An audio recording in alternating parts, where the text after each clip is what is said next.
Hi, this is சிப்ரம் ராக்னார். ஒரு 4 பப்ஸ் வந்து அடாப்ஷனுக்கு இருக்காங்க. இண்டி ஸ்ட்ரீட் பப்ஸ், 3 ஃபீமேல் 1 மேல், ஹெல்தியான பப்ஸ். ஸோ யாராவது இன்ட்ரெஸ்டடாக இருக்கீங்கன்னு சொல்லிட்டா ராக்னாருக்கு டிஎம் பண்ணுங்க. ஒரு பெண் பேசுறதுல ஒழுக்கம் வேணும், ட்ரெஸ் பண்றதுல ஒழுக்கம் வேணும், தலை செய்வதில் ஒழுக்கம் வேணும். மொத்தத்தில் அந்த பெண் பழகும் விதமே ஒழுக்கமாக இருக்கணும். இவங்க தான் வந்துட்டு சிந்திங்க 9 அப்படின்னு ஒரு யூடியூப் சேனல் வச்சுருக்காங்க. இவங்க பேர் வந்து பார்த்தீங்கன்னா கிரிஜா செமிலி. ஓகே, வயசு பிள்ளைங்க அப்படின்னா ஆண்களுக்கு நான் எப்பவும் சொல்கிறது இல்லைங்க. ஆண்களுக்கு இது ரொம்ப முக்கியம் அப்படின்னு நான் தான் சொல்லுவேன். மற்றபடி ஆண்களுக்கு நான் நிறைய சொல்கிறது கிடையாது. ஏன்னா பெண்களை பலப்படுத்திட்டோம் அப்படின்னு சொன்னால் அந்த குடும்பமே பலமாக இருக்கும். அந்த வகையில் பெண்கள் நிறைய விஷயத்தை தங்கள்கிட்ட வந்து குறைகளாக இருந்தால் அதை மாற்றிக்கணும். எல்லாரும் அப்படி தான் இருக்காங்க. நான் மட்டும் ஏன் மாற்றிக்கணும் அப்படின்னு நினச்சோம்னா இழப்பு நமக்கு தான். அந்த காலத்தில் வயசு பிள்ளைங்க எப்படி இருந்தாங்க, நம்ம அம்மா பெரியம்மா சித்தி இவங்கெல்லாம் எப்படி இருந்தாங்க, அவங்களால் வளர்க்கப்பட்ட நம்மளுடைய வாழ்க்கையை எப்படி வாழ்ந்தோம், இப்போ நம்மளுடைய குழந்தைகள் இந்த நாகரிகம் அப்படின்ற அந்த மாயைக்குள்ள சிக்கி அவங்க எப்படி வாழ்ந்துக்கிட்டு இருக்காங்க, அதனால் அவங்களுடைய பாதிப்புகள் என்ன, எத்தனை பேர் இதை யோசனை பண்ணீங்க? அதாவது அந்த காலத்தில் அந்த கர்ப்பப்பை அப்படின்றது ஆரோக்கியமாக இருந்ததுனால ரொம்ப அழகாக 10 குழந்தை 12 குழந்தை பெற்றாங்க நம்ம பாட்டி. ஒன்றும் இல்லைங்க, ரொம்ப எளிமையாக சொல்கிறேன். ஏன்னா நான் இதை சட்டுன்னு சொல்லிட்டு போயிடலாம், நிறைய பேரெல்லாம் ஏற்றுக்க முடியாது. அதுக்காக தான் கொஞ்சம் சுற்றி வளைச்சேன், வேறு ஒன்றும் இல்லை. இந்த சுடிதார் லெக்கின் இதெல்லாம் எப்போ வர ஆரம்பிச்சதோ அப்போவே என்னாச்சு, நம்மளுடைய கர்ப்பப்பையினுடைய இயக்கம் அப்படின்றது தாறுமாறாக வேலை செய்ய ஆரம்பிச்சாச்சு. இப்போ புரியுதா வயசு பிள்ளைங்க எப்படி இருக்கணும் அப்படின்னு? நான் உடச்சே சொல்கிறேனே, இப்போ இருக்கக்கூடிய தலைமுறைகள், இளைய தலைமுறைகள் இந்த லெகின், இந்த சுடிதார், டைட்டாக ஜீன்ஸு இதெல்லாம் போடுறதினுடைய விளைவு பெரும்பாலானவங்க மாதவிடாய் சுழற்சி அப்படின்றது சரி வர கிடையாது. அந்த காலத்தில் ஃப்ராக் யூனிஃபார்ம் கூட அந்த காலத்தில் முழு பாவாடை தான். முழு பாவாடை இருக்கும்போது அது ஒரு விதமான மரியாதையாக கூட இருந்தது. எப்போ வந்து அரை பாவாடை அப்படின்றது வந்ததோ அப்போவே பல பிரச்சனைகள் வர ஆரம்பிச்சது. இது வந்து நிறைய பேர் சொல்லலாம், ஏன் ஆண்கள் அதை தப்பாக தான் பார்க்கணுமா அப்படின்னு. பெண்கள் சரியாக இருந்தால் ஆண்கள் சரியாக இருப்பாங்க. அதாவது வந்து பார்த்தீங்கன்னா ஒரு ஸ்கூல் சைல்டு, ஓகேவா, ஒரு ஸ்கூல் சைல்டு வந்துட்டு ஒரு ஷார்ட் ஸ்கர்ட் போட்டிருக்கு, யூனிஃபார்ம் போட்டிருக்கு ஒரு ஸ்கூல் சைல்டை ஒரு பர்டிகுலர் மேன் வந்துட்டு தப்பாக பார்க்குறாங்க அப்படின்னு சொல்லிட்டா அது வந்துட்டு அந்த குழந்தையோட ஃபால்ட்டு. அது வந்து அந்த குழந்தை கரெக்டாக இருந்தால் நான் பார்த்துருக்க மாட்டார். அதுதான் வந்துட்டு பாயிண்ட் இல்லையா? என்ன கேட்டால் அதுதான். இந்த பதிவு நான் தரத்துக்கு கொஞ்சம் கூட நான் பயப்படலை, கொஞ்சம் கூட நான் வெட்கப்படலை. ஏன்னா எனக்கும் 2 பெண் குழந்தைகள் இருக்காங்க. அந்த பெண் குழந்தைகளுடைய வாழ்க்கை நல்லா இருக்கணும் அப்படின்றதுக்காக என்னால் முடிஞ்ச அளவுக்கு நான் வீட்டில் அவங்களுக்கு எப்படி சில விஷயங்களை சொல்லித்தரணுமோ அப்படி தான் நான் சொல்லி கொடுத்துக்கிட்டு இருக்கேன். அதாவது பாயிண்ட் இதுதான் ஆக்சுவலி. என்னன்னா, இப்போ நம்ம ஆன்டி வந்துட்டு நமக்கு அவங்களோட குழந்தைங்களுக்கு என்ன சொல்லி தருவாங்களோ அதே தான் இப்போ நமக்கு சொல்லித்தர போகிறாங்க. விச் சிம்பிளி மீன்ஸ் அதை அப்படியே நம்ம ஃபாலோ பண்ணணும்னு சொல்லிட்டா எப்படி அவங்க குழந்தைங்களை யாரும் தப்பாக பார்க்க மாட்டாங்களோ நம்மளையும் யாரும் தப்பாக பார்க்க மாட்டாங்க. அந்த மாதிரி கரெக்டாக இருந்துட்டா ஆண்கள் கரெக்டாக இருப்பாங்க. ஸோ அண்ட் அகேன் அந்த குழந்தைங்க யாரு அப்படின்னு சொல்லிட்டா 2 பேர். அதில் 2வது சைல்டு யாரும் இல்லை, தயாலு அக்கா, அதாவது டைலர் அக்கா. ஸோ அவங்களோட மம்மி தான். இந்த ரெவல்யூஷனரி ஒப்பீனியன்ஸ் எல்லாம் ஆன்டியோடது. அதுக்கு டெய்லர் அக்கா என்ன பண்ணுவாங்க, அவங்க அம்மா அப்படி பேசினா அதுக்கு இவங்க எப்படி ரெஸ்பான்சிபிள் ஆக முடியும் அப்படின்னு நீங்கள் கேட்கலாம். வேலிட். ஆனால் டெய்லர் அக்கா போகிற வர இன்டர்வியூ எல்லாத்துலேயும் சிந்திங்க 9 எங்கள் யூடியூப் சேனல், அதில் நாங்கள் நெகட்டிவிட்டிலாம் எப்படி ஃபேஸ் பண்ணுவோம் தெரியுமா, குடும்பமாக உட்காந்து அது எங்கள் குடும்ப தொழில் அப்படின்னு வாலண்டியராக வந்து லைபிலிட்டி எடுத்துக்கிறாங்க. இது பத்தாதுன்னு அவங்க அம்மா சிந்திங்க 9ல எனக்கு வந்துட்டு வர நெகட்டிவ் ஒப்பீனியன்ஸ் இல்லை நெகட்டிவ் கமெண்ட்ஸ் எல்லாத்தையும் பார்த்து நானே பயந்தாலும் தயாலு தான் என்னை மோட்டிவேட் பண்ணுவா, அம்மா நீங்கள் பண்ணுங்கம்மா அப்படின்னு அவள் தான் என்னை மோட்டிவேட் பண்ணுவா அப்படின்னு சொல்கிறாங்க. அவங்க அப்பா தயாலு அம்மா சிந்திங்க 9ல வந்துட்டு எல்லாத்தையும் கற்றுக்கிட்டு இப்போ எங்களை விட ரொம்ப நல்லா கண்டென்ட் போடுறாங்க அப்படின்னு சொன்னார். அதுக்கு வந்து ஒரு எக்ஸாம்பிள் கொடுத்தாரு. அது என்னன்னா புலி வந்துட்டு 8 அடி பாஞ்சா குட்டி வந்து 16 அடி பாயும் அப்படின்னு சொல்லியிருக்காரு. And most of the time இவங்க அப்லோட் பண்ணுறது சிந்திங்க 9ல அப்லோட் பண்ணுற பிடிஎஸ்ல பார்த்தீங்கன்னா அந்த ஆன்டியை ஷூட் பண்ணுறதே அவங்க பொண்ணுங்க தான். அதே மாதிரி ஆன்டியோட ப்ராடக்ட்ஸ்க்கு மாடலிங் பண்ணுறது அக்காங்க தான். டெய்லர் அக்கா வந்து அவங்களோட ஒர்க் ஷாப்பை வந்து சிந்திங்க 9ல ப்ரமோட் பண்ணுறது மட்டும் இல்லாமல் அதில் ஜுவல்லரிஸும் விற்றுக்கிட்டு இருக்காங்க. ஸோ யா, ஆனால் டெய்லர் அக்கா இதுக்கு மேலே வந்துட்டு அது எங்கள் அம்மாவோட சேனல், அது அவங்களோட ஒப்பீனியன், எனக்கு எதுவுமே தெரியாது அப்படின்னு சொல்லி தப்பிக்க முடியாது. ஏன்னா வந்துட்டு தன்னை பற்றி யாராவது வந்துட்டு ஒரு ஒப்பீனியன் போட்டுட்டாங்கன்னு சொல்லிட்டா கிளவராக போய் செல்ஃப் எக்ஸ்பிளனேஷன் கொடுக்க தெரிஞ்ச டெய்லர் அக்காவுக்கு, பக்கமாக வந்துட்டு ஸ்டேட்டஸ் வைக்க தெரிஞ்ச டெய்லர் அக்காவுக்கு அவங்க அம்மா பேசுறது மட்டும் தெரியாதுன்னு சொன்னால் எப்படி? அவங்க ஃபாலோ பண்ணுற ஒரே account and Dayalu designs follow பண்ணுற ஒரே அக்கௌண்ட் சிந்திங்க 9 மட்டும்தான். அண்ட் தயாலு சிந்திங்க 9ஓட எல்லா போஸ்ட்டையும் லைக் பண்ணுறாங்க. அண்ட் இது எல்லாத்துக்கும் மேலே ஒரே வீட்டில் இருந்துக்கிட்டு எங்கள் அம்மா பேசுறது என் காதலே விழலை அப்படின்னு சொன்னால் அதை விட பெரிய ஜோக் எதுவும் கிடையாது. எப்படி சோகமாக இருக்குன்னு ஆரம்பிக்குமா எப்படி? அப்படியே ஆரம்பிக்கும். எப்படி பாப்பா? நீங்க இங்க வச்சிருவா. தெரியாதுல்ல? தெரியாது. ஏன் அப்படியே பேசு. ஏன் சொல்லுவானவா? சொல்லாத. let's see. பெண்கள் அப்படின்னாலே புடவை தான் அழகு. புடவை கட்டுறது அப்படிங்கிறது பெண்களுக்கு ஒரு தனி மதிப்பையும் ஒரு அந்தஸ்தையும் சமூகத்துல உருவாக்கி தரக்கூடிய ஒரு விஷயம். அந்த புடவையை நாம கட்டுறதுல ஒரு நேர்த்தி இருக்கும். அதாவது நாம ட்ரெஸ் பண்ற விதம் அப்படின்றது யாரையும் நம்மை திரும்பி பார்க்க வைக்க கூடாது. பொதுவா பெண்கள் புடவை கட்டும் போது 3 பகுதிகள் கவர் ஆகிருக்கும். அதாவது மார்பு பகுதி, இடுப்பு பகுதி, அடுத்தது பாதங்கள். நீ என்ன சொல்ற? 3 பகுதிகள் கவர் ஆகிருக்கும். அதாவது மார்பு பகுதி, இடுப்பு பகுதி, அடுத்தது பாதங்கள். அப்படியுமா அவர் போன பிறகு அப்படி சும்மா அப்படி சில்லு சில்லு சில்லு சில்லுன்னு வரும் மேடம். யார் லேஸ் பண்ண அடிக்காதீங்க. கால் பாதம் வெளியே தெரியும்படி எந்த ஒரு பெண்ணும் புடவை அப்படின்றத உடுத்தக்கூடாது, கட்டக்கூடாது. கால் பாதங்களில் மகாலட்சுமி வாசம் செய்கிறார். வேறொருவர் அந்த பாதத்தை பார்த்து எவ்வளவு அழகான பாதம் அப்படின்னு சொல்லிட்டாங்க அப்படின்னாலே நம்மளுடைய பாதங்களுக்கு திருஷ்டிப்பட்டதாக ஆயிடும்.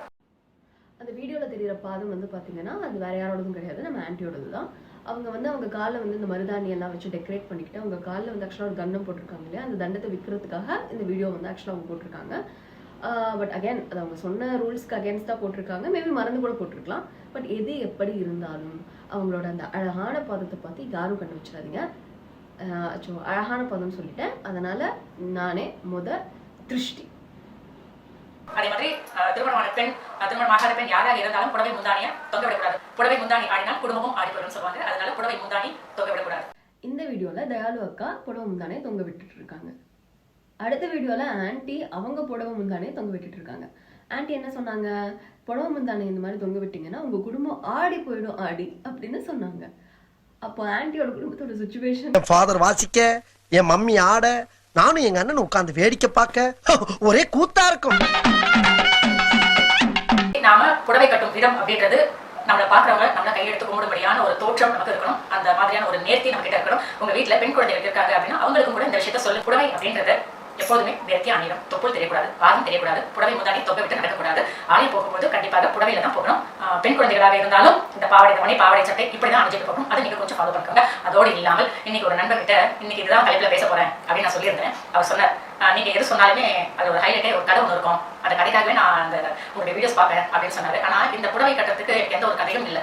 ஏன்னா நாம சரியா இந்த புடவை கட்டுற ஒரு கலாச்சாரத்தை நாம கடைபிடிக்கல அப்படின்னு சொன்னா, புடவை கட்டுறதுல கொஞ்சம் அலட்சியம் காட்டினோம், நமக்கு ஃபேஷன் தான் முக்கியம் அப்படின்னு புடவையை முறைப்படி கட்டல அப்படின்னு சொன்னா நம்மளுடைய கசப்பான அனுபவமே மற்றவர்களுக்கு பாடமாகவும் மற்றவர்களுக்கு கதையாகவும் அமைஞ்சிடும். அதனால இந்த புடவை கட்டுற விஷயத்துல எந்த ஒரு கதையும் கிடையாது. நாம மற்றவங்களுக்கு கதையாக அமைஞ்சிடக்கூடாது. அந்த வகையில நாம நேர்த்தி புடவை கட்டணும். இதுல ஒரு பெண் எப்படி இருக்கணும் அதற்கான பதிவு தான் இன்னைக்கு. ஏற்கனவே இதற்கான நிறைய பதிவுகள் நான் கொடுத்துருக்கேன். பெண் இப்படிதான் இருக்கணும், குங்குமம் வைக்கணும், தலை விரிக்கோலமா இருக்கக்கூடாது, பூ வைக்கணும், இப்படிலாம் நிறைய விஷயங்கள் நான் சொல்லியிருக்கேன். ஆனாலும் அதையெல்லாம் தாண்டி ஒரு சிலர் இதுதான் வந்து ஸ்டைல், இதுதான் வந்து அழகு அப்படின்னு நினைச்சிட்டு குங்குமம் வைக்கிறது இல்ல, பூ வைக்கிறது இல்ல, கண்ணாடி வளையல் அணிகிறது இல்ல. அதே போல வெளித்தோற்றம் அப்படின்றதும் ரொம்ப முக்கியம். நம்மளுடைய வெளித்தோற்றத்தை பார்த்துதான் நமக்கு கிடைக்கின்ற நல்ல பேரோ கெட்ட பேரோ அது நமக்கு கிடைக்கும். அதனால ஒரு பெண் எப்போதுமே நேர்த்தியா உடை அணியணும். ஒரு பெண் எப்போதுமே பார்க்கும்பொழுது நம்மள ஒருத்தர் பார்க்கும்பொழுது அவங்களுக்கு ஒரு மதிப்பு வரணும் நம்ம மேல. அந்த அளவுக்கு நம்மளுடைய உடை அலங்காரம் அப்படின்றது இருக்கணும். பொண்ணா லட்சணமா அழகா சேலையை கட்டி இழுத்து போத்திட்டு வந்தேன்னு வச்சுக்க, ஆம்பளைங்களாம் உன்னை பொண்ணா இல்ல மகாலட்சுமியா நினைச்சு கையெடுத்து கும்பிடுவாங்க. யாரும் சி அப்படின்னு ஒரு வார்த்தை சொல்லிடக்கூடாது. அந்த அளவுக்கு ஒரு பெண் தன்னையும் கவனிச்சுக்கணும், தன்னை நம்பி இருக்கிறவங்களையும் அவ வழி நடத்தணும். அதே மாதிரி பெண் குழந்தைகளாக இருந்தா அந்த பெண்ணின் எல்லை என்ன, அந்த எல்லையை நாம ஏன் தாண்டக்கூடாது அப்படிங்கிற ஒரு விஷயத்தை பெண் குழந்தைக்கு கட்டாயம் ஒரு தாய் சொல்லி வளர்க்கணும். அதே போல ஒரு பெண் குழந்தை வளரும் போதே அந்த பெண் குழந்தையின் உடல் எந்த அளவுக்கு பொக்கிஷம் அப்படின்றத அந்த பெண் குழந்தைக்கு அப்பப்போ சொல்லி கொடுத்துட்டே இருக்கும்.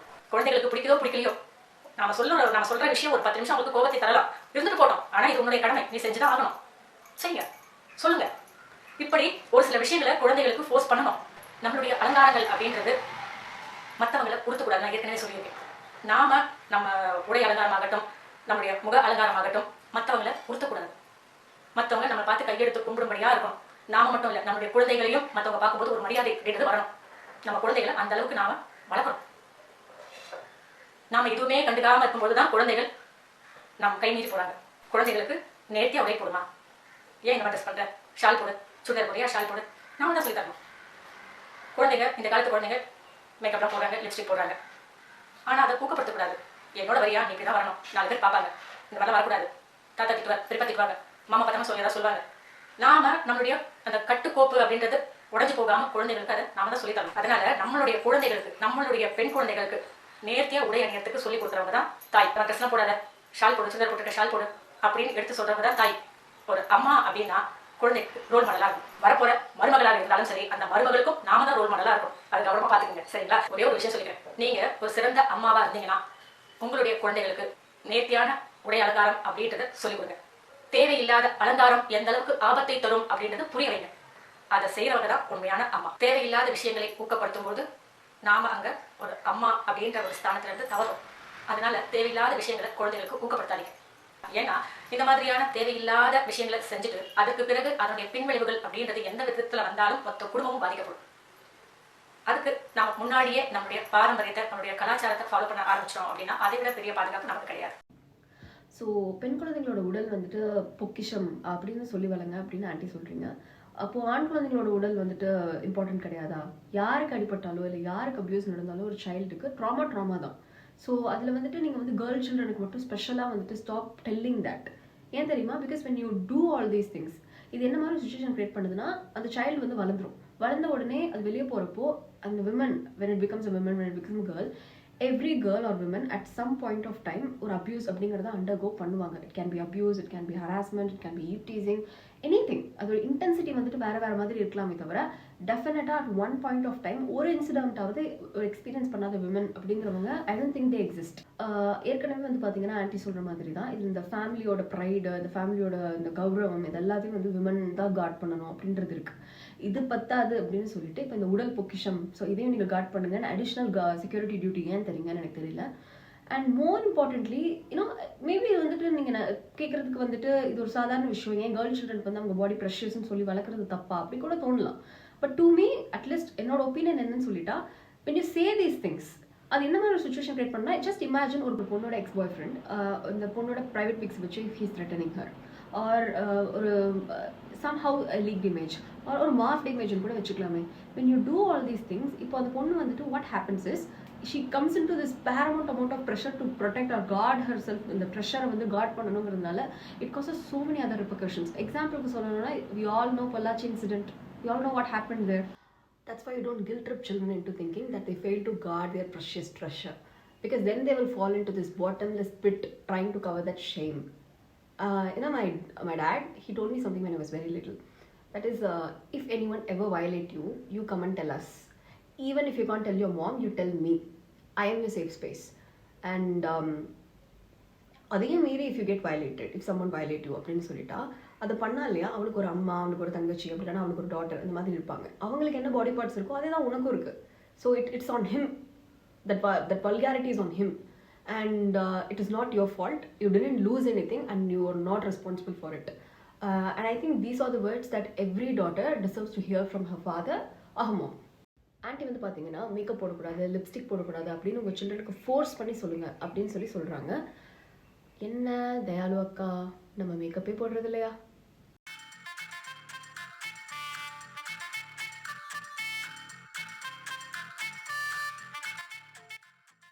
இல்லை லிப்ஸ்டிக் தான் போடுறது இல்லையா? என்ன ஆன்ட்டி, நாமளும் லிப்ஸ்டிக்லாம் போட மாட்டோம் இல்லையா? அப்போ இந்த வீடியோவில் இருக்கிறது அன்பான வணக்கங்கள். டெய்லர் அக்கா, நீங்கள் வந்துட்டு ஒரு இன்டர்வியூவில் சொல்லியிருப்பீங்க, இந்த மாதிரி வந்துட்டு எனக்கு சில விமன் எல்லாம் வந்துட்டு ஏன் வெறும் ப்ளவுஸ் மட்டும் போட்டிருக்கா, சாரீ போட்டுட்டு வீடியோ பண்ண வேண்டியதானே, அப்படி எனக்கு கிரிட்டிசைஸ் பண்ணுறப்போ எனக்கு ரொம்ப ஹர்ட்ஃபுல்லாக இருக்கும் அப்படின்னு வந்து சொல்லியிருப்பீங்க. ஆக்சுவலாக அந்த விமன் யார்? அந்த விமன் யாருன்னா வேற யாரும் கிடையாது, உங்கள் அம்மா, அப்புறம் கேமரா பின்னாடி இருக்கு நீங்கள். ஆன்ட்டி, நீங்கள் சொல்கிறீங்க இந்த மாதிரி வந்துட்டு சுடிதார் போட்டால் வந்துட்டு ஷால் போடுங்க, அதே மாதிரி உங்கள் பொண்ணுங்களை வந்து ஸ்ட்ரிக்டாக வளங்க, அவங்கள வந்து கட்டுக்கோப்போட வளங்க, இப்படியெல்லாம் வந்துட்டு ஆக்சுவலாக நீங்கள் சொல்கிறீங்க. பட் ஆனால் உங்களோட டாட்டர், அதாவது தயாலு, அவங்க வந்து அதே இன்டர்வியூவில் என்ன சொல்கிறாங்கன்னு சொல்லிட்டா, எனக்கு என் ஃபேமிலி வந்து ஃபுல் சப்போர்ட், எனக்கு வந்து எந்த ரெஸ்ட்ரிக்ஷன்ஸும் கிடையாது அப்படின்னு சொல்கிறாங்க. which simply means that நீங்கள் வந்துட்டு when it comes to your daughter, உங்களோட ஓன் டாட்டர் அப்படிங்கிறப்போ you're fine with it, you're very supportive, அதெல்லாம் ஓகே. பட் ஆனால் இதுவே வேற ஒரு சைல்டோட அம்மா அப்படின்னு வரப்போ யூ டெல் ஹர், நீங்கள் வந்து உங்கள் சில்ட்ரனை இப்படி வளங்க, ஃபோர்ஸ் பண்ணி வளங்க, ஒரு சுடிதார் போட்டால் கூட ஷால் போட சொல்லுங்கள், நீங்கள் வந்துட்டு அப்படி வளங்க இப்படி வளங்க அப்படின்னு சொல்லிட்டு அப்படி இல்லையா, அப்படிலாம் நீங்கள் வளர்க்கலையா, யூஆர் பேட் மாம் அப்படின்னு சொல்லிட்டு நீங்கள் உங்களை ஷேம் பண்ணிடுவீங்க. ஹவு? என் கூட வரியா, இப்படி தான் வரணும், 4 பேர் பார்ப்பாங்க, தாத்தா பார்த்துட்டு ஏதாவது சொல்லுவார், பெரியப்பா பார்த்துட்டு திட்டுவார், மாமா பார்த்துட்டு திட்டுவார், இப்படியெல்லாம் மற்ற சில்ட்ரனுக்கு சொல்லி கூட்டிட்டு போகணும் அப்படின்னு நீங்க சொல்றீங்க. ஆனா இந்த வீடியோல இந்த போட்டோல பாத்தீங்கன்னா உங்களோட பொண்ணு கூட நீங்க வெளியே போயிருக்கீங்க. அவங்க அதுல ஷால்ல போடவே இல்லை. அப்போ மட்டும் ஒரு 4 பேர் பார்க்க மாட்டாங்களா?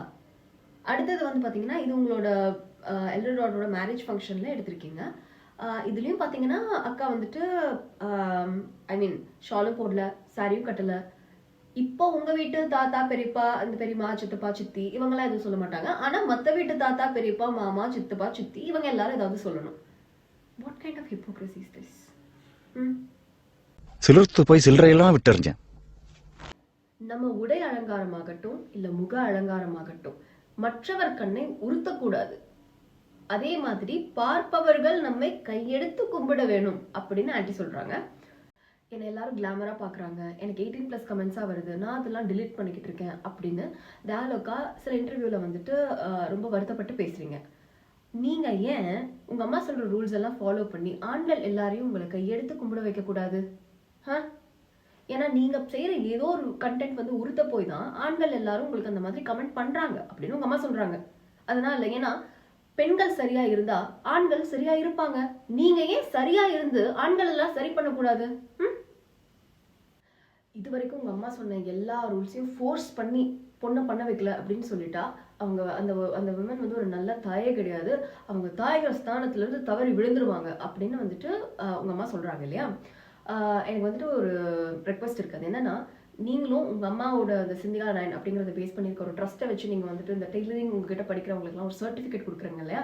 I think you should stick with that. அதை விட்டுட்டு இந்த குட் மாம் பேட் மாம் அப்படிங்கிற இந்த சர்டிஃபிகேட்ஸ்லாம் கொடுத்து டிஸ்ட்ரிபியூட் பண்ணாதீங்க. பிகாஸ் ஒரு வேலை அப்படி கொடுக்குற மாதிரி இருந்துச்சுன்னா உங்க அம்மா சொல்ற ரூல்ஸையும் அவங்க உங்களை வளர்த்த விதத்தையும் நீங்க வளர்ந்துருக்க விதத்தையும் கம்பேர் பண்ணி பார்த்தீங்கன்னு வைங்களேன், ஒரு ஃபிட் செக் பண்ணி பாருங்களேன், உங்க அம்மா பெத்தட்டிக்கா ஃபெயில் ஆயிடுவாங்க.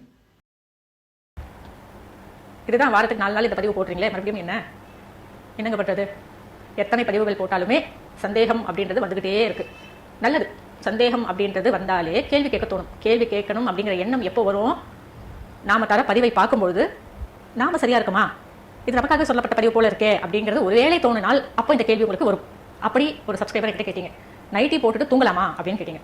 நைட்டி அப்படின்றது பேரே பாருங்க, நைட்டி அப்படின்னு சொல்லிட்டீங்க. நைட்ல போட்டுக்கிறதுக்கு பேர் தான் நைட்டி. அந்த நைட்டியும் கூட நம்மளுடைய கலாச்சாரம் கிடையாது.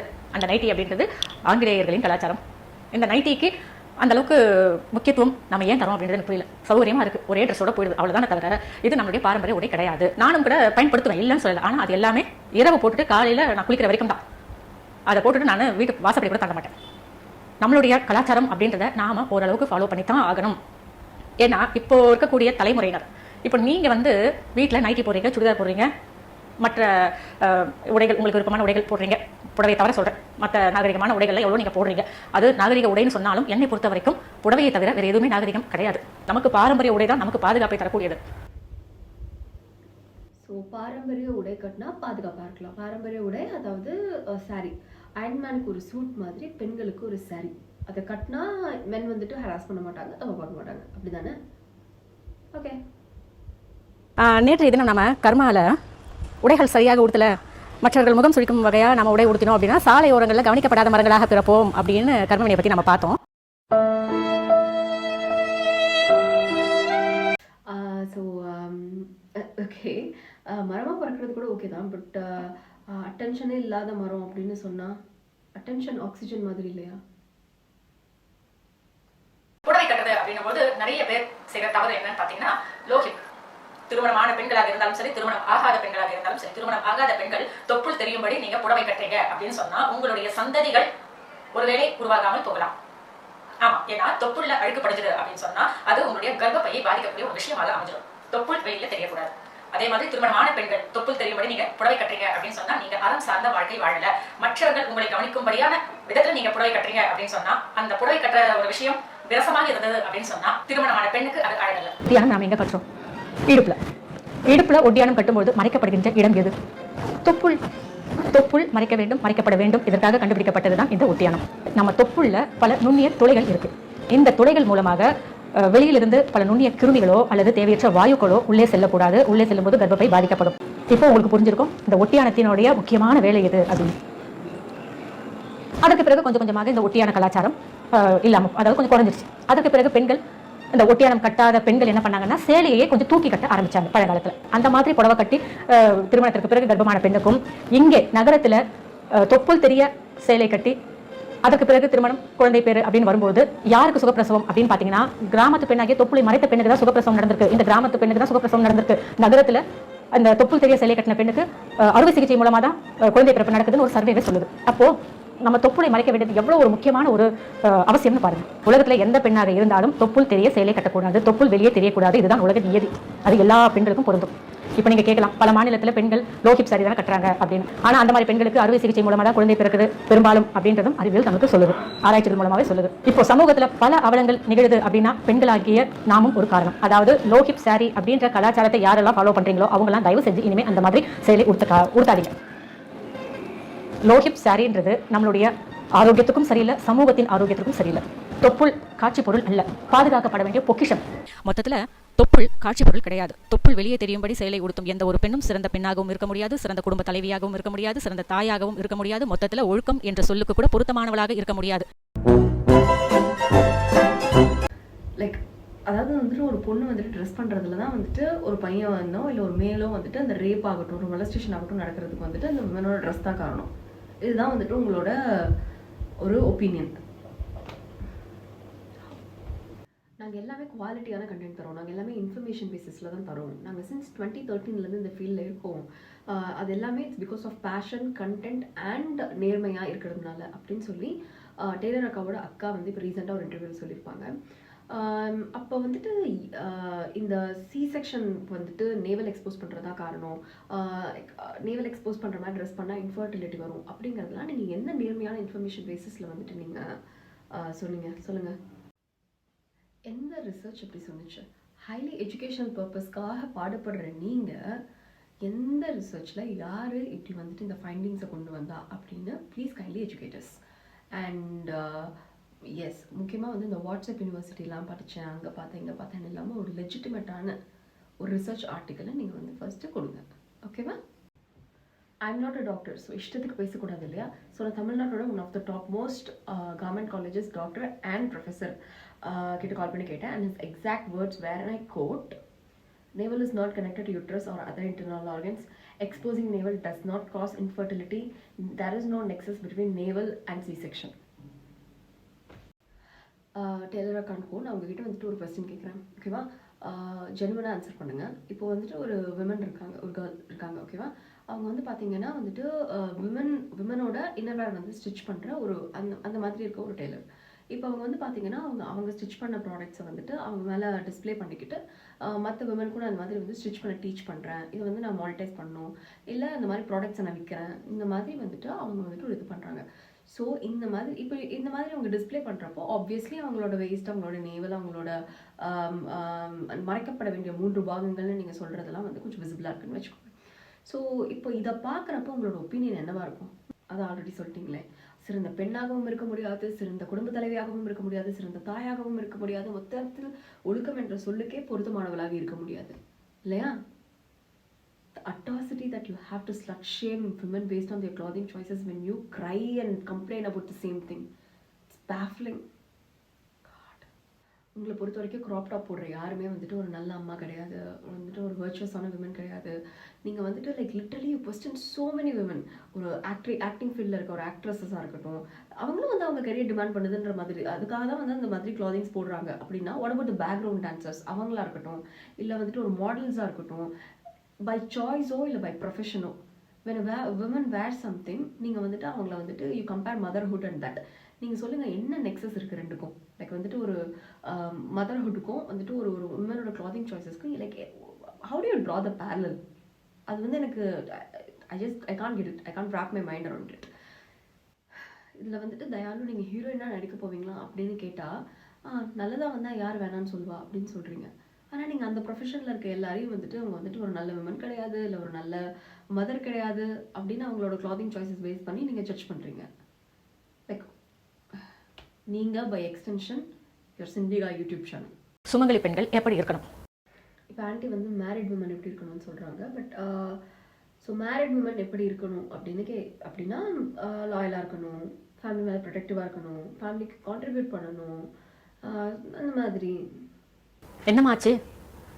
நீங்கள் தான் பல மாதங்களா சுமங்கலி பெண் வளையல் போடுங்க, பூ வைங்க, இதை பண்ணுங்க, அதை பண்ணுங்கன்னு சொல்லுவீங்க. திடீர்னு சுமங்கலி பெண் எப்படி இருக்கணும்னா என்ன கேள்வி இது? ஏமா இது தெரியாமல் எவ்வளோ பதிவுகள் தந்தீங்க? சுமங்கலி பெண் எப்படி இருக்கணும்? நெத்தி நிறைய குங்குமம் வச்சுக்கணும், தலை நிறைய பூ வச்சுக்கணும், திருமாங்கல்யம் அணியணும், வெட்டி அணியணும், கை நிறைய கண்ணாடி வளையல்கள் போடணும். இதுதான்.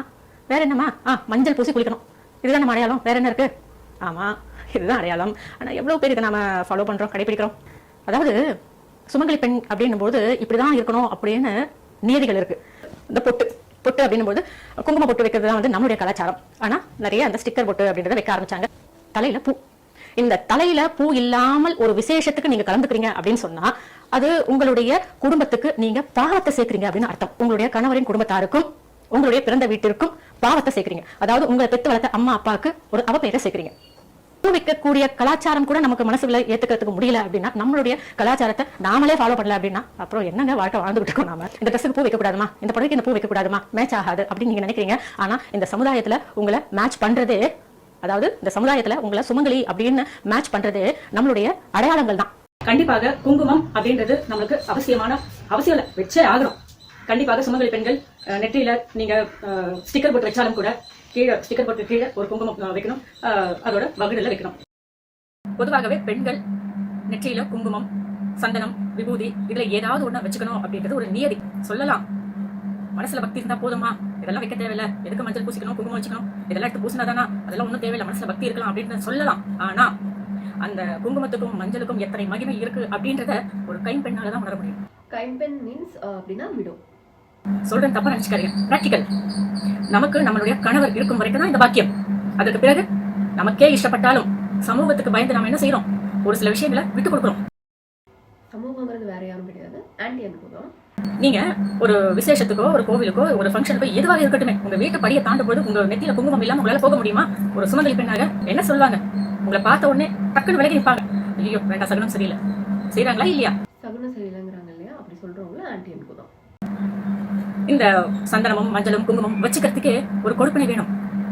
அதை நாம இப்ப நம்மளுடைய மேல் அழகு கெட்டு போயிடும், நம்மளுடைய முக வசீகரம் கெட்டு போயிடும், நாம ஒரு சின்ன போட்டு வச்சாதான் அழகா இருப்போம் அப்படின்னு சொல்லிட்டு நாம உலகத்துக்கு நாம வெளி அழகுக்கு அடிமையாகிட்டோம் அப்படின்னு சொன்னா, நம்ம உடல் அழகு வெளி அழகு அடிமையாகிட்டோம் அப்படின்னு சொன்னா நம்மளுடைய அக அழகு அப்படின்றது கெட்டு போயிடும். இந்த மஞ்சள், குங்குமம், சந்தனம், விபூதி இது எல்லாமே நமக்கு வச்சுக்கிறதுக்கு பெரிய பாக்கியம் வேணும். இதெல்லாம் நம்ம வைக்கிறோம் அப்படின்னு சொன்னா நம்மளுடைய அந்தஸ்து உயரும், நம்மளுடைய மதிப்பு உயரும். மதிப்பு, அந்தஸ்து இதெல்லாம் வந்து அழகை பார்த்தோ பணத்தை பார்த்தோ வரது கிடையாது. ஒரு பெண்ணின் அந்த தோற்றத்தை பார்த்து வரது. ஒரு பெண் பார்க்கும்பொழுது அழகா இருக்காங்க அப்படின்னு சொல்லலாம், ஆனா பார்க்கும்போது கையெடுத்து கும்பிடுற மாதிரி இருக்காங்க, மங்களகரமா இருப்பாங்க அப்படின்னு சொல்லணும். நம்ம காதுகளுக்கு அந்த வார்த்தை தான் வரணும். மங்களகரமா இருக்கீங்க அப்படின்னு சொல்லிட்டா பரவாயில்ல, மந்திரவாதி மாதிரி இருக்கீங்கன்னு சொல்லிட்டா. இன்னொரு ஒரு முக்கியமான விஷயம் கைம்பெண்களுக்கு நான் சொல்லிக்க ஆசைப்படுறேன். மருதாணி. நிறைய பேர் மருதாணி வைக்கணும் அப்படின்ற ஆசை இருக்கும், ஆனா ஹஸ்பண்ட் இல்லையே நம்ம எப்படி வைக்கிறது அப்படின்னு தயங்குவாங்க. மருதாணியை அழகுக்காக வைக்கிறோம் அப்படின்னு நினைக்காதீங்க, ஆரோக்கியத்துக்காக வைக்கிறோம் அப்படின்னு நினைச்சுக்கோங்க. சரிங்களா? அதனால கைம்பெண்கள் இதெல்லாம் யூஸ் பண்ணலாம். ஓகேங்களா? ஆன்டி பர்மிஷன் கொடுத்துட்டாங்க, பட் அதெல்லாம் இல்லை. எதுக்காக வந்துட்டு ஆரோக்கியத்துக்காக வைக்கணும்? ஏன்னா அழகுக்காகனே வச்சுக்கலாம். நமக்கு ஒரு விஷயம் பிடிச்சிருக்குன்னா அதை நம்ம செய்யலாம். ஐ டோன்ட் நோ, அப்படியெல்லாம் கிடையாது. உங்களுக்கு பிடிச்சிருக்கா, உங்களுக்கு கம்ஃபர்டபுளா இருக்கா, நீங்க எப்படி வேணா வச்சுக்கோங்க. இந்த ரத சப்தமி வழிபட வேண்டிய முக்கியமானவங்க யாருன்னு பாத்தீங்கன்னா கைம்பெண்கள். ஆமாங்க, கைம்பெண்கள் ஏதோ ஒரு தோஷத்தின் காரணமாக, அதாவது தோஷம் அப்படின்னா என்னன்னு ஆன்டி சொல்லுவாங்க. தோஷம் அப்படின்னா குற்றம் அப்படின்னு அர்த்தம். நீ இந்த குற்றத்தை செஞ்சிருக்க, உனக்கு இதுதான் தண்டனை அப்படிங்கிறத நமக்கு உணர்த்துவது தான் இந்த மாதிரியான விஷயங்கள். அவங்களுக்கு கணவர் அப்படின்றது தவறிடுறாங்க, அவங்க கைம்பெண் அப்படின்னு சமூகத்துல நம்ம சொல்றோம். இந்த கைம்பெண் அப்படிங்கிற இந்த முத்திரை அடுத்த பிறவி அப்படின்னு ஒண்ணு இருந்துச்சுன்னா அவங்களுக்கு எப்போதுமே தீர்க்க சுமங்கலி பாக்கியம் கிடைக்கும். இந்த கைம்பெண் அப்படின்ற நிலை வராது அப்படின்றது ஒரு முக்கியமான விஷயம். அதே பெண்களாக இருக்கிறவங்க இந்த மஞ்சள் பொடியை தலையில வச்சு நாம நீராடலாமா அப்படின்ற ஒரு கேள்வி எழும். கைம்பெண்கள் மஞ்சள் பூசி குளிக்கதான் கூடாதே தவிர இந்த மஞ்சளை நாம பாதத்துல எல்லாம் தேய்க்கும் போது அது கிருமி நாசினியா பயன்படுது. அதனால இந்த மஞ்சளை அவங்க இந்த இறக்கம் இலை வச்சுட்டு தலையில அந்த இறக்கம் இலையில மஞ்சள் பொடியை வச்சுட்டு நீராடுறது அப்படின்றது அவங்களுக்குரிய அத்தனை தோஷமும், இந்த பிறவியில் அவங்களுக்குரிய அத்தனை தோஷமும் நீங்கி அடுத்த பிறவியில் அவர்கள் எப்போதுமே சுமங்கலியாக தீர்க்க சுமங்கலியாக இருப்பார்கள் அப்படின்றது ஒரு ஐதீகம். அதனால இந்த ரத சப்தமிக்கு நீங்க, அதாவது கைம்பெண்கள் யாராக இருந்தாலும் இந்த ஒரு முறையில நீங்க குளியல் அப்படின்றத செய்யலாம். இந்த ஒரு நாள் மட்டும்தான் நீங்க செய்ய முடியும். அதனால தாராளமா செய்யலாம். இதுல எந்த ஒரு மாற்று கருத்தும் கிடையாது.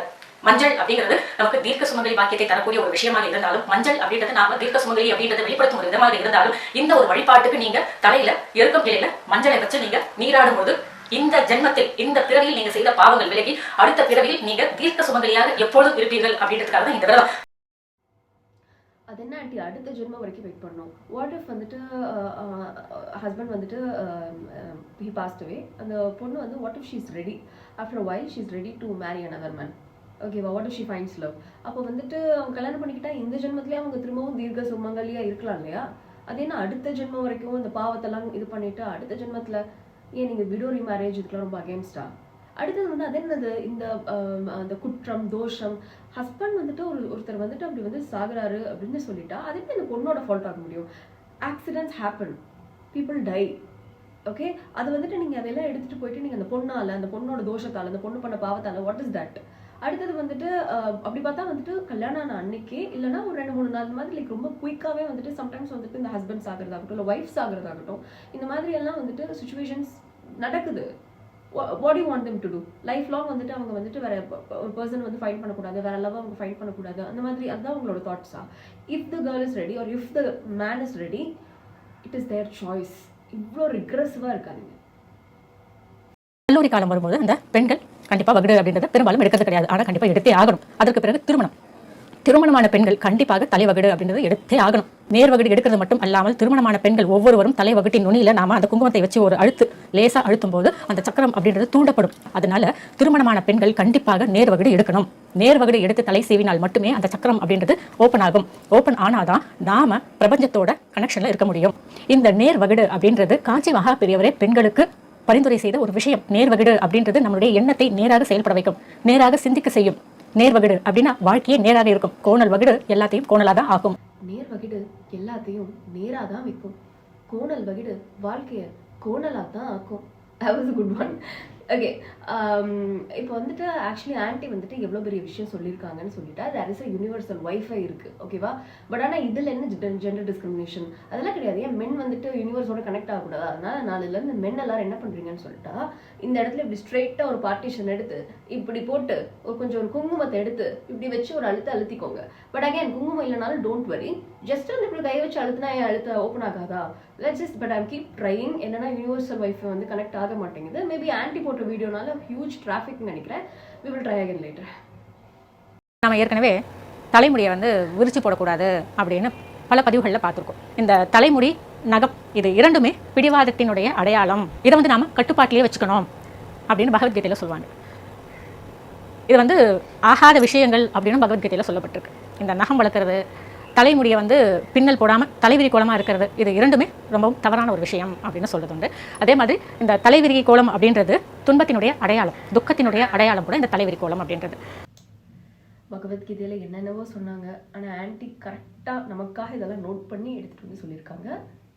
நோட்டிட்டோம். பெண்கள் இப்படிதான் இருக்கணும் அப்படின்னா அப்படிதான் இருக்கணும். பெண்களுக்கு நகம் அப்படின்றது நீளமாக இருக்கக்கூடாது, தலையில எண்ணெய் வைக்காம இருக்கக்கூடாது, அதே மாதிரி முகத்துக்கு பொட்டு இல்லாம இருக்கக்கூடாது. ஆகமத்துல பொண்ணுங்க இருக்கவே கூடாது. ஆன்டி வந்துட்டு ஒரு தானோஸ்க்கு கிடைச்ச மாதிரி இன்ஃபினிட்டி ஸ்டோன்ஸ் மட்டும் ஆன்டி கிடைச்சதுன்னா ஒரே சொடக்கு தான். இந்த காலத்து பெண் குழந்தைகள் பெரும்பாலும் பின்னல் அப்படின்றதே போடுறதே கிடையாதுங்க. லூஸ் ஹேர் அப்படி இல்லைன்னா ஃப்ரீ ஹேர், இதுதான் வந்து ஃபேஷன். ஆனா கண்டிப்பா பின்னல் போடணும். அதனால இந்த தலை விரிச்சு போடுறது அப்படின்றது ரொம்ப ரொம்ப தப்பான ஒரு விஷயங்க. தலைவிரி கோலம் அப்படின்றது அமங்கலமானது. இந்த ஒரு காரணத்துக்காக தான் நாம, அதாவது பெண் பிள்ளைகள் பள்ளிக்கூட காலங்களில் 2 பின்னல் போட்டு மடிச்சு கட்டணும், ரிப்பன்லாம் வச்சு மடிச்சு கட்டணும். எதுக்காக? பள்ளிக்கூடத்துல கண்டிப்பாக காலையில பிரேயர் வைப்பாங்க, அது சம்பந்தமா நம்மளுடைய தியானங்கள் நடைபெறும். அந்த தியானங்கள் மூலமாக நமக்கு ஆத்மசக்தி ஜீவசக்தி அதிகரிக்கும் உடல்ல. அந்த ஜீவசக்தியும் ஆத்மசக்தியும் தலைமுடி நுனி வழியாக போகக்கூடாது அப்படின்றதுக்காக தான் பழங்காலத்துல முடியை வந்து ரிப்பன் போட்டு கட்டி வச்சிருந்தாங்க, குஞ்சம் வச்சாங்க. பெண் பிள்ளைகள் பள்ளிக்கூட போகும்போது ரிப்பன் வச்சு கட்டி மடிச்சு கட்டிட்டு போனாங்க. இதுக்கு காரணம் இதுதான். நம்மளுடைய ஜீவசக்தி ஆத்மசக்தி நம்மளுடைய நல்ல சக்திகள் முடியின் நுனி வழியாக வெளியேறக்கூடாது. அதே போல முடியின் தலைமுடியின் நுனி வழியாக நல்ல சக்திகளும் ஏறும், தீய சக்திகளும் ஏறும். நல்ல சக்தி ஏறினா பரவாயில்ல, தீய சக்தி ஏறிச்சுன்னா இந்த காரணம் தான். தீய சக்தி உடல்ல சேரும்போது நிறைய பேர் பார்த்திருப்பீங்க, இந்த பேய் பிடிச்சவங்க அப்படின்னு சொல்லுவாங்க. அவங்களுக்குலாம் வந்து முடி எடுத்து தான் வந்து ஆணி அடிப்பாங்க மரத்துல. அது என்ன முடி நுனியா இல்ல எலிவேட்டரா ஆன்டி ஏறிட்டு போறதுக்கு? தன்னை முன்னிறுத்தும் பெண்ணை காட்டிலும் தன் குலத்தை முன்னிறுத்தும் பெண்ணே உயர்வானவள். குலம்னா பின்னல் தான் வந்து நம்ம முன்னாடி போடக்கூடாது, நாமளும் போடக்கூடாது. திருமணம் ஆகாத கன்னி பெண்களும் பின்னல முன்னாடி போடக்கூடாது. இதுக்கு என்ன காரணம் அப்படின்னு கேட்டீங்கன்னா யாரும் தவறா நினைச்சுக்காதீங்க. அதாவது பின்னலை வந்து முன்னாடி போட்டு தலை ஃபுல்லாக இருக்கிறப்போ வந்து முன்னாடி விடுற வழக்கம் யார்கிட்ட இருந்தது அப்படின்னு கேட்டிங்கன்னா, பழங்காலத்தில் வேசிக்குள்ள பெண்கள், தாசிக்குள்ள பெண்கள் இவங்க கிட்ட இந்த ஒரு வழக்கம் இருந்தது. அவங்க மற்ற ஆண்களை கவர்வதற்காக அந்த மாதிரி பின்னலை முன்னாடி போடுறது, தலையில் இருக்க பூ வந்து முன்னாடி தொங்க விட்டுக்கிறது, இது வந்து ஒரு வழக்கத்தில் வச்சிருந்தாங்க.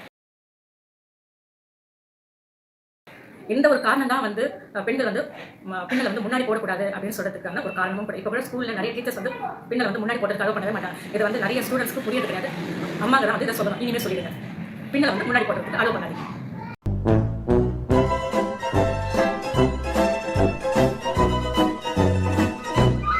வீட்டில் பூஜை செய்யும் போதாகட்டும், ஆலயங்களுக்கு போகும் போதாகட்டும், பாரம்பரிய உடை அப்படின்றது உடுத்துறது நல்ல பலன்களை தரும். அந்த வகையில ஆண்கள் அப்படின்னும் போது கோவில் சின்னதோ பெருசோ நீங்க சட்டை இல்லாம துண்டை வந்து இடுப்புல கட்டிட்டு பவ்யமா போய் சுவாமி முன்னாடி நிக்கணும் அப்படிங்கிறது தான் நம்முடைய கலாச்சாரம். பெண்கள் அப்படின்னும் போது புடவை அப்படிங்கிறது ஒருத்தர் ரொம்ப நல்லது. இப்போ உங்க எல்லாருக்குமே ஒரு கேள்வி தோணும், ஏன் சுடிதார்ல போகக்கூடாதா, ஏன் ஜீன்ஸ் பேண்ட் போட்டு போகக்கூடாதா, ஏன் டிஷர்ட் போட்டு போகக்கூடாதா, சுவாமி இதெல்லாம் கேட்கறது மனசுதான் காரணம் அப்படின்னு உங்களுக்கு தோணும். ஆனால் அந்தந்த சூழ்நிலைக்கு ஏற்றாற் போல நாம போகும்போது அங்க இருக்கக்கூடிய நல்ல அதிர்வலைகளை நாம உணர்வதற்கு நமக்கு உடைகளாகட்டும் நம்முடைய மனசாகட்டும் நமக்கு உதவி செய்யும். சரிங்களா? முக்கியமா இந்த ஒரு கேள்வி மனசுல எழுதி பாருங்க, ஐடி கம்பெனி போய் யாராவது வேஷ்டி கட்டிட்டு போவாங்களா, ஐடி கம்பெனி போய் யாராவது லுங்கி கட்டிட்டு போவாங்களா, இப்படி நாம கேள்வி எழுதுறோம். அதே கேள்வி கோவில் போய் ஜீன்ஸ் போட்டு போலாமா, கோவில் போய் சுடிதார் போட்டு போலாமா, எழுதி பாருங்க. ஆண்டி, வேஷ்டி லுங்கி எல்லாம் நான் வந்துட்டு வெளியும் பொண்ணுங்க கட்டி பெருசா பார்த்தது இல்லை ஆண்டி. ஐடி கம்பெனிக்கு மட்டும் எப்படி கட்டு போவாங்க? ஐ திங்க் நீங்க வந்து ஆக்சுவலி வந்து ஆண்டி வந்துட்டு புடவை கட்டிட்டு போவாங்களா ஐடி கம்பெனிக்கு அப்படின்னு வந்து கேட்டிருக்கணும். அவங்க கேட்கல, அப்படிதான் கேட்டிருக்கணும்னு சொல்லிட்டா புடவைலாம் கட்டிட்டு போறாங்க ஆண்டி ஐடி கம்பெனிக்கு. அண்ட் எஸ், இந்த ஃபோட்டோவில் பார்த்தீங்கன்னு சொல்லிட்டா ஆன்ட்டியோட எல்டர் டாட்டர் அவங்களும் அவங்களோட ஹஸ்பண்டும் கோவிலுக்கு போயிருக்காங்க. அதில் பார்த்தீங்கன்னா அந்த அண்ணா இருக்காரு இல்லையா, அவர் வந்து துண்டு தான் சுற்றி இருக்காரு. அந்த பெரியக்கா இருக்காங்க இல்லையா, அவங்க வந்துட்டு சாரி தான் கட்டியிருக்காங்க. உங்கள் கண்ணுக்கு அது வேற மாதிரி தெரிஞ்சிச்சுன்னா தோஷம். வாசனை இல்லாத மலர்கள், நாக்கு இல்லாத மலர்கள், மருத்துவ குணம் இல்லாத மலர்கள், இதையெல்லாம் நாம் கடவுளுக்கு சாத்தினாலும் சரி, நாம் சூடிக்கொண்டாலும் சரி, அதன் கர்மவினை என்ன அப்படின்னு பார்த்தோம்னா, நமக்கு வாழ்க்கை அப்படின்றது வாசமுடையதாக இருக்காது. வாழ்க்கை நல்லா இருக்குது, சந்தோஷமாக இருக்கேன் அப்படிங்கிற மாதிரி இருக்காது. ஏதாவது துன்பம் வந்துட்டு தான் இருக்கும். எல்லாருக்குமே துன்பம் இருக்க தான் செய்யுது. ஆனாலும் தினம் தினம் தினம் தினம் வேதனைப்படக்கூடிய அளவுக்கு துன்பங்கள் இந்த வாசனை இல்லாத மலர்களை சூடிக்கொள்வதன் மூலம் வரும். அதே மாதிரி நம்முடைய தலைமுறைகள், பேரன் பேத்தி இவங்களா இருக்காங்க இல்லையா, இவங்களுக்கு பேசக்கூடிய தன்மை அப்படின்றது இருக்காது. இந்த திக்குவாய் அப்படின்னு சொல்லக்கூடிய அந்த ஒரு குறைபாடு, ஊமை, இப்படிலாம் பிறக்கக்கூடிய ஒரு வாய்ப்பு இருக்குது. லூசானா இல்ல, நான் லூசான்னு கேட்குறேன். கண்ணாடி திருப்பினா எப்படி பாட்ட போவாங்க?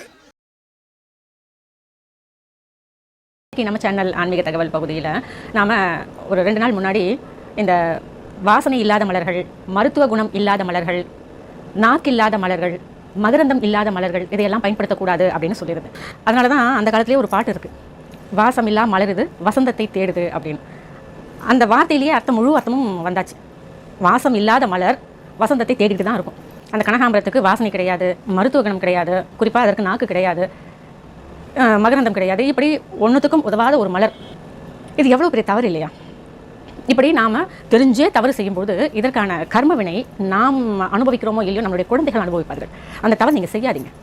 இந்த கனகாம்பரம், வாடாமல்லி, இந்த துளுக்க சாமந்தின்னு சொல்லுவாங்க, இப்படி சில மலர்கள் பட்டியலே இருக்குது. அதோட இந்த கோழிக்கொண்டை பூ, இப்போது வரக்கூடிய வாசனையே இல்லாத ஒரு ரோஜாப்பூ, இந்த அரளி, செவ்வரளின்னு சொல்லக்கூடிய மலர்கள். இந்த செவ்வரளி வந்து உண்மையிலேயே இந்த சுடுகாட்டு மலர்னு சொல்லுவோம். இதெல்லாம் செய்யக்கூடாதுன்னு நீங்கள் தான் சொல்கிறீங்க.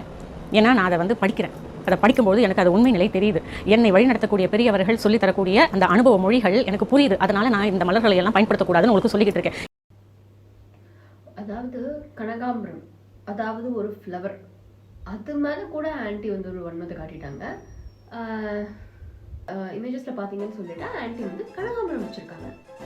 அடுத்ததுல பார்த்தீங்கன்னா சுடுகாட்டு மலரான அரளிப்பூ வச்சுருக்காங்க.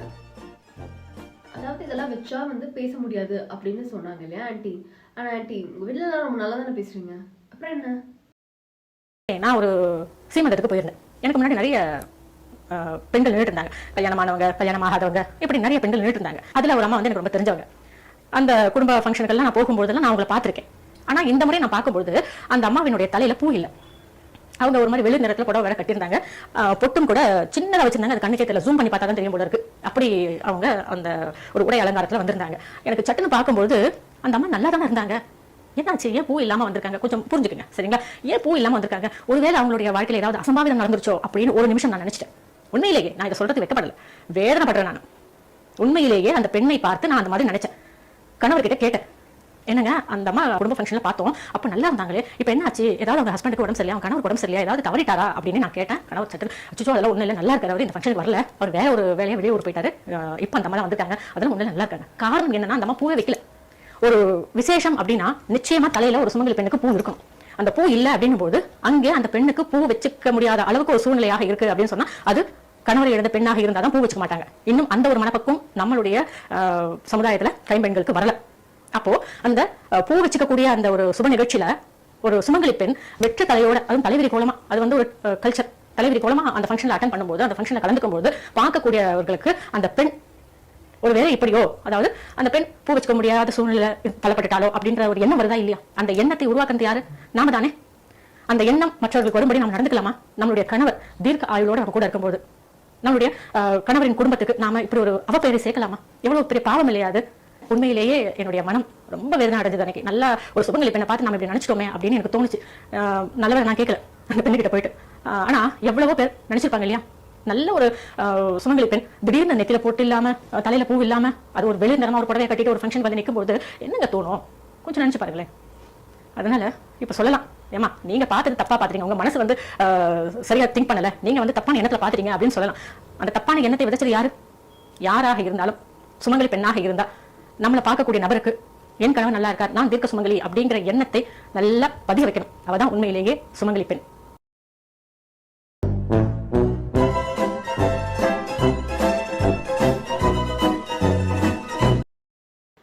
Just 1 minute, give me 1 minute, okay?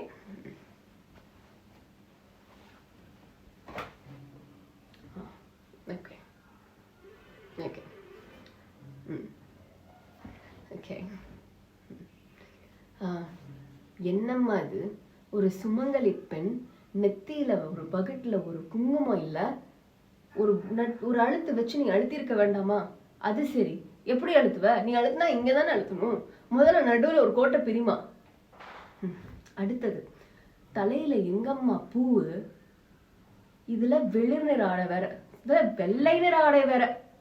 இந்த மாதிரி நீ இருக்கப்போ நீ கேட்கலாம், என்ன மேடம் என் ஹஸ்பண்ட் பக்கத்துல தானே இருக்காரு அப்படின்னு நீ கேட்கலாம், நல்ல கேள்விதான். ஆனா என்ன, உன் ஹஸ்பண்ட் ஒரு வாஷ்ரூம் போக மாட்டாரா, இல்ல பக்கத்துல வந்துட்டு ஒரு போன் பேசதான் போக மாட்டாரா?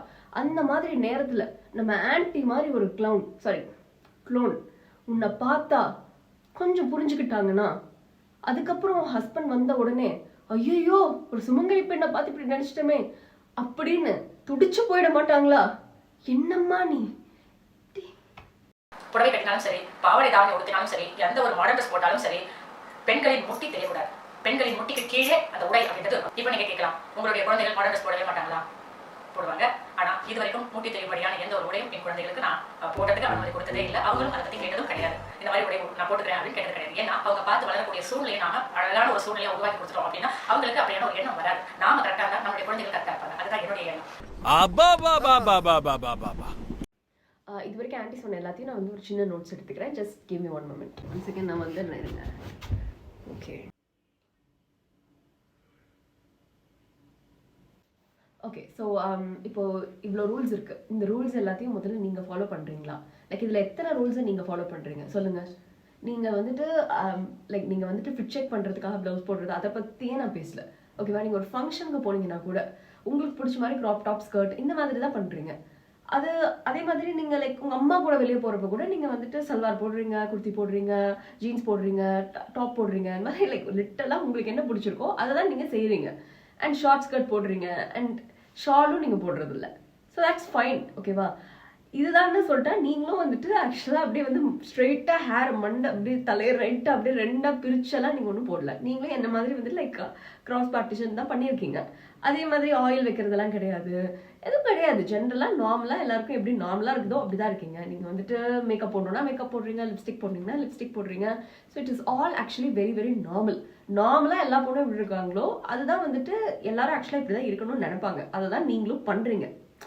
ஆனா இதுவே மத்த பொண்ணுங்க வந்துட்டு இந்த நார்மலான விஷயத்த நம்ம பண்ணலாம் அப்படின்னு நினைச்சா அந்த இடத்துல நீங்க வந்து என்ன பண்றீங்க?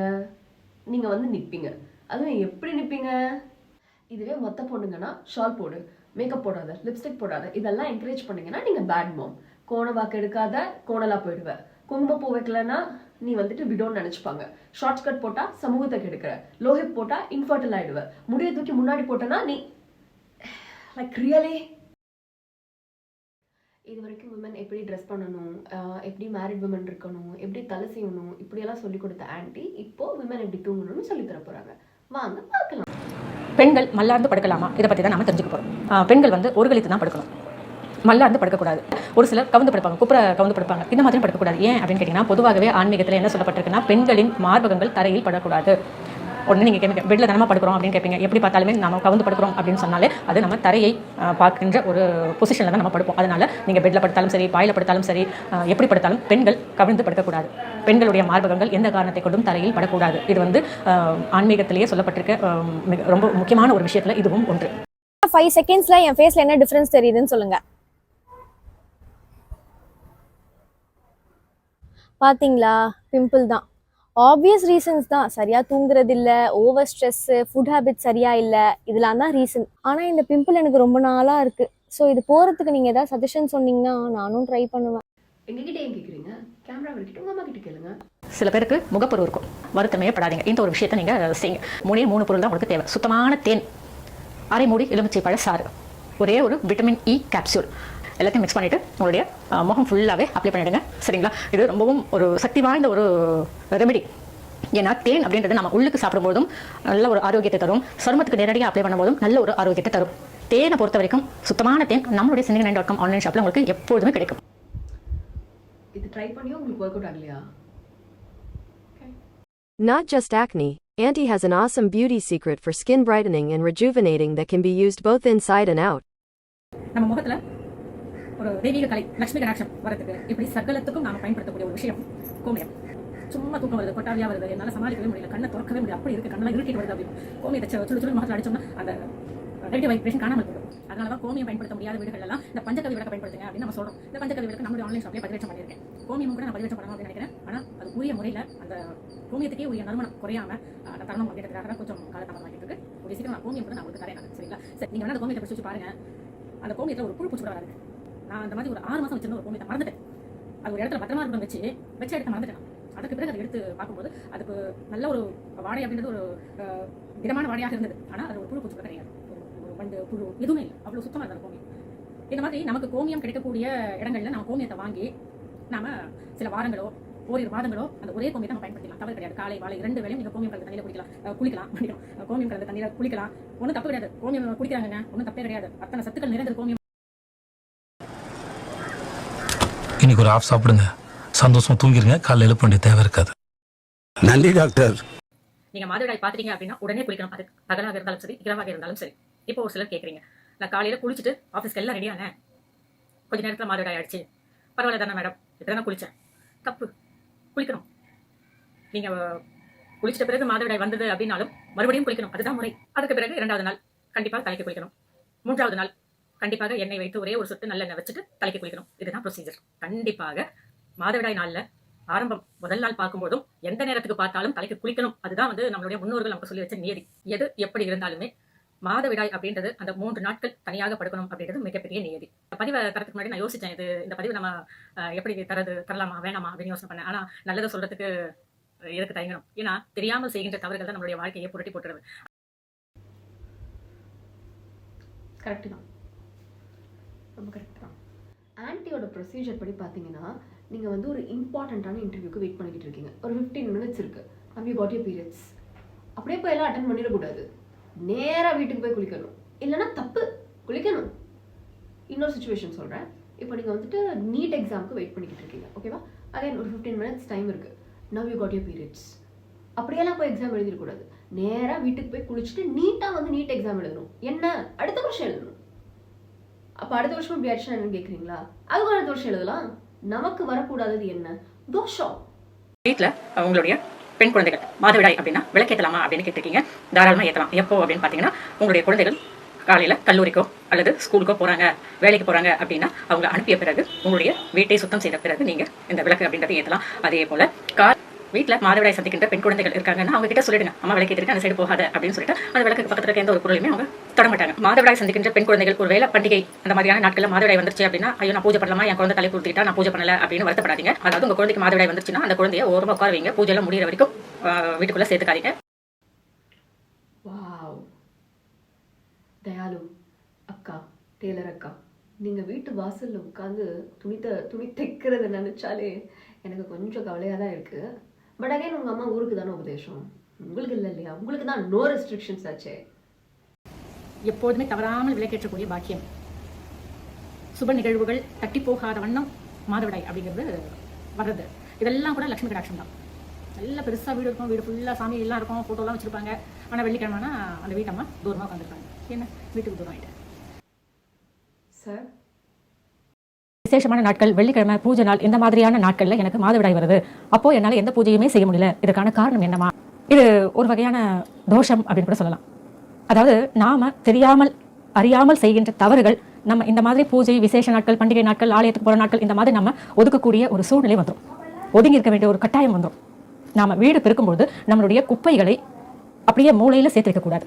நாம் குப்பையை எப்போ வேணாலும் சரி பெருக்கி நம்ம ஒதுக்கி வைக்கிறோம் அப்படின்னு சொன்னால், நம்மையும் எந்த ஒரு விசேஷ நாட்கள், பண்டிகை நாட்கள், பூஜை செய்யக்கூடிய நாட்கள் இல்லை, ஏதாவது சிறப்பான ஆலயத்துக்கு போகிறோம் அப்படின்னு சொன்னால் ஸ்பெஷல் டேஸ் மொத்தத்தில் அந்த மாதிரி நாட்களில் நாமும் ஒதுக்கப்படுவோம்.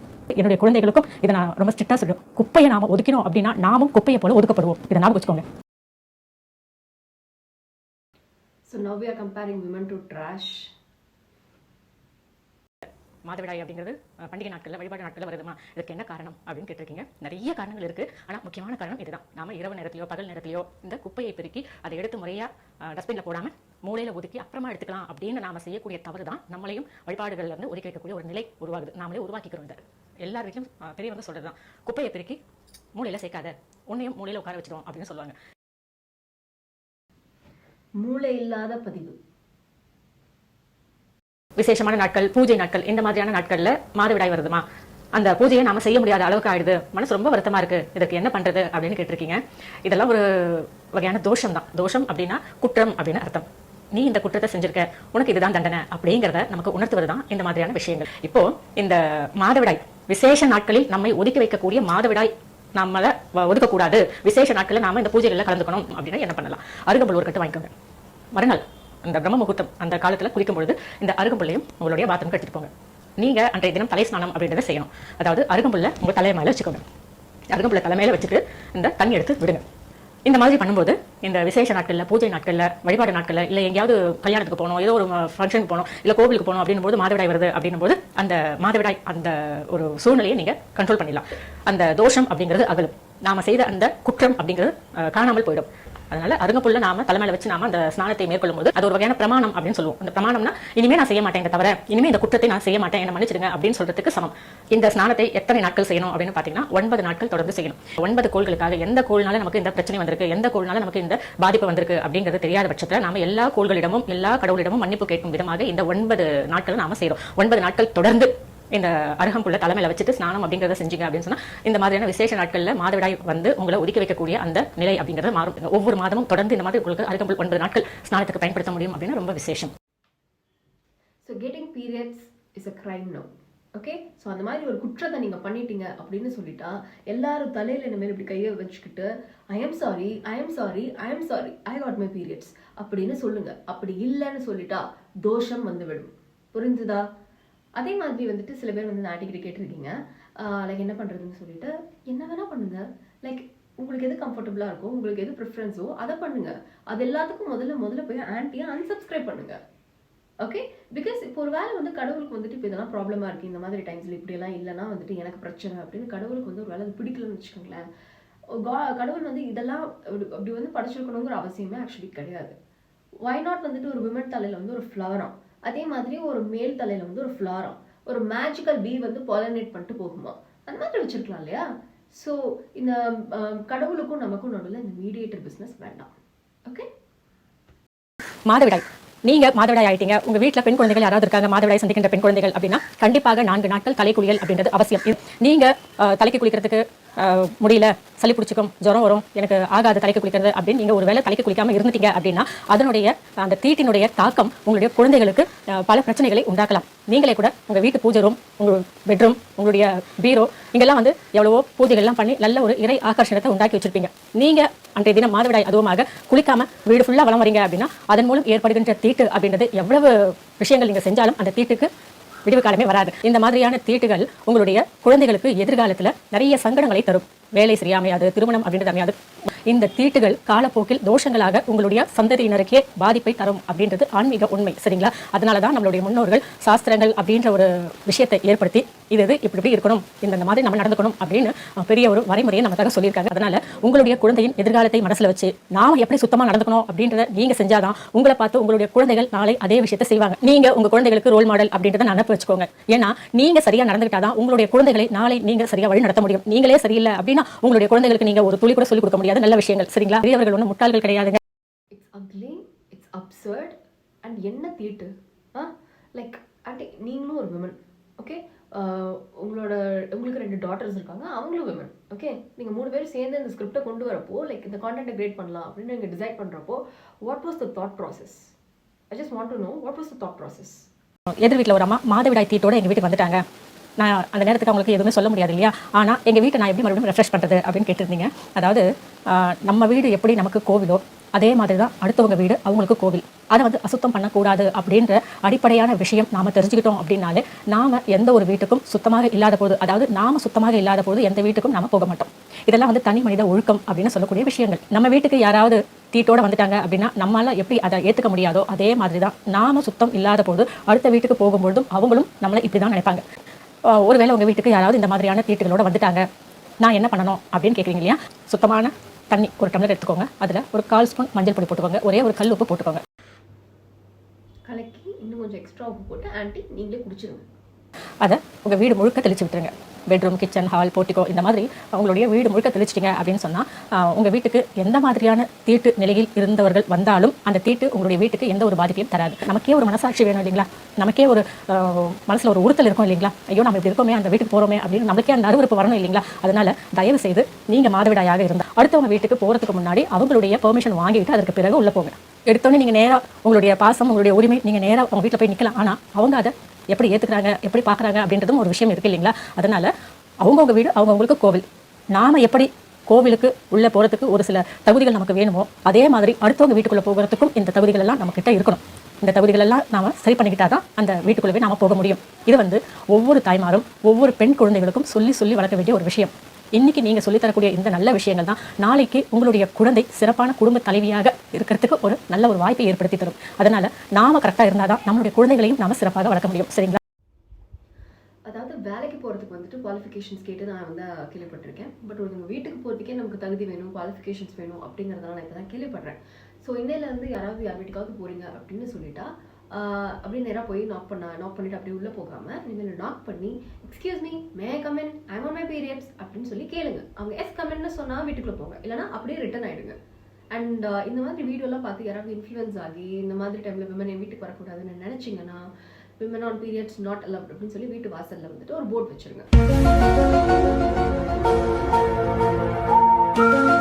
மாதவிடாய் காலத்தில் எப்படி நடந்துக்கணும் இதை பற்றி கொஞ்சம் சொல்லுங்கம்மா அப்படின்னு இருக்கீங்க. நான் ஏற்கனவே மாதவிடாய் காலத்தில் என்னெல்லாம் செய்யலாம், எதெல்லாம் செய்யக்கூடாது அப்படின்னு நான் ஒரு பதிவு கொடுத்துருக்கேன். இருந்தாலும் அதுலேயும் நிறைய சந்தேகங்கள் கேட்டிருக்கீங்க. ஏன்னா சாஸ்திரம் அப்படின்ற ஒரு விஷயத்தை நீங்கள் சொல்லிட்டீங்க, இதற்கு மீறி எங்களால் எந்த ஒரு விஷயம் செய்ய முடிய மாட்டேங்குது, அப்படி செய்யும்போது மனசுக்கு கொஞ்சம் சங்கடமாக இருக்குமா அப்படின்னு சொல்லியிருக்கீங்க. அதாவது பொதுவாக நம்ம பெரியவங்க இந்த சாஸ்திரங்கள் அப்படின்றத எதற்காக சொன்னாங்க அப்படின்னு பார்த்தீங்கன்னா ஒரு சுய கட்டுப்பாடு, சுய ஒழுக்கம், ஒரு உடல் சுத்தம், மன சுத்தம் இதெல்லாம் வரணும் அப்படின்றதுக்காக இந்த சாஸ்திரங்கள் அப்படின்ற ஒரு விஷயத்தை நமக்காக சொன்னாங்க. Hence my point. இது பார்த்தீங்கன்னா this is exactly what I was talking about. நீங்கள் வந்துட்டு இந்த சாஸ்திரம் அது இதுன்னு சொல்லி இல்லை, you give out all these rules to women. நீங்கள் இதை ஃபாலோ பண்ணலன்னா உனக்கு வந்துட்டு வேலை கிடைக்காம போயிடும் உங்கள் பையனுக்கு, இல்லைன்னா இதெல்லாம் பாவம், இதெல்லாம் குற்றம், இதெல்லாம் வந்து தீட்டு, இதெல்லாம் தோஷம், இந்த தோஷத்தெல்லாம் நம்மளால தாங்க முடியாது. இது மாதிரி வந்துட்டு you give out a list of things to women. ஒரு அம்மா வந்து உங்களோட வீடியோ பார்த்து இன்ஃப்ளூயன்ஸ் ஆகிட்டாங்கன்னு வச்சுக்கோங்களேன், அந்த பொண்ணோட நிலைமை வந்து ஆக்சுவலி ரொம்ப பாவம். பட் இதுவே இன்னும் அவங்களோட ஒரு மாமியார், ஓகே, ஒரு மதர் இன் லா இதை வந்து பார்த்து இன்ஃப்ளூயன்ஸ் ஆகிட்டாங்க, ஓகேவா? இப்போது உங்கள் பையனுக்கு வேறு ஏதாவது ஒரு அன்ரிலேட்டடான ஈவெண்ட்டில் வேலை போயிடுச்சு, யூனோ வாட் வில் ஹேப்பன், அவங்க வந்துட்டு shall start connecting every thing. Okay, நம்மளோட டாட்டர் லா வந்துட்டு நம்ம வந்துட்டு இந்த மாதிரி டைமில் வீட்டுக்குள்ளே விடுறது தான் பிரச்சனை, அவங்க வந்து ப்ராப்பராக தலை குளிக்காதது தான் பிரச்சனை, அவங்க நேர்வகடு எடுக்காது தான் பிரச்சனை, நீங்கள் ஒரு 1000 ரூல்ஸ் ப்ரிஸ்கிரைப் பண்ணீங்க இல்லையா, அது எல்லாத்தையும் ஓகே இனிமேல் நாளையிலேருந்து நீ லிஸ்ட் போட்டு இது எல்லாத்தையும் பண்ணுற அப்படின்னு சொல்லுவாங்க. And you know what it will eventually lead to abuse, domestic abuse. That's what it will lead to. And இதில் நீங்கள் வந்துட்டு ஃபேமிலியாக வந்துட்டு எல்லா இன்டர்வியூக்கும் போய் நாங்கள் வந்து விமனை எம்பவர் பண்ணணும், அதுதான் எங்களோட கோல்னு பேட்டி கொடுக்குறீங்க. How like what a joke.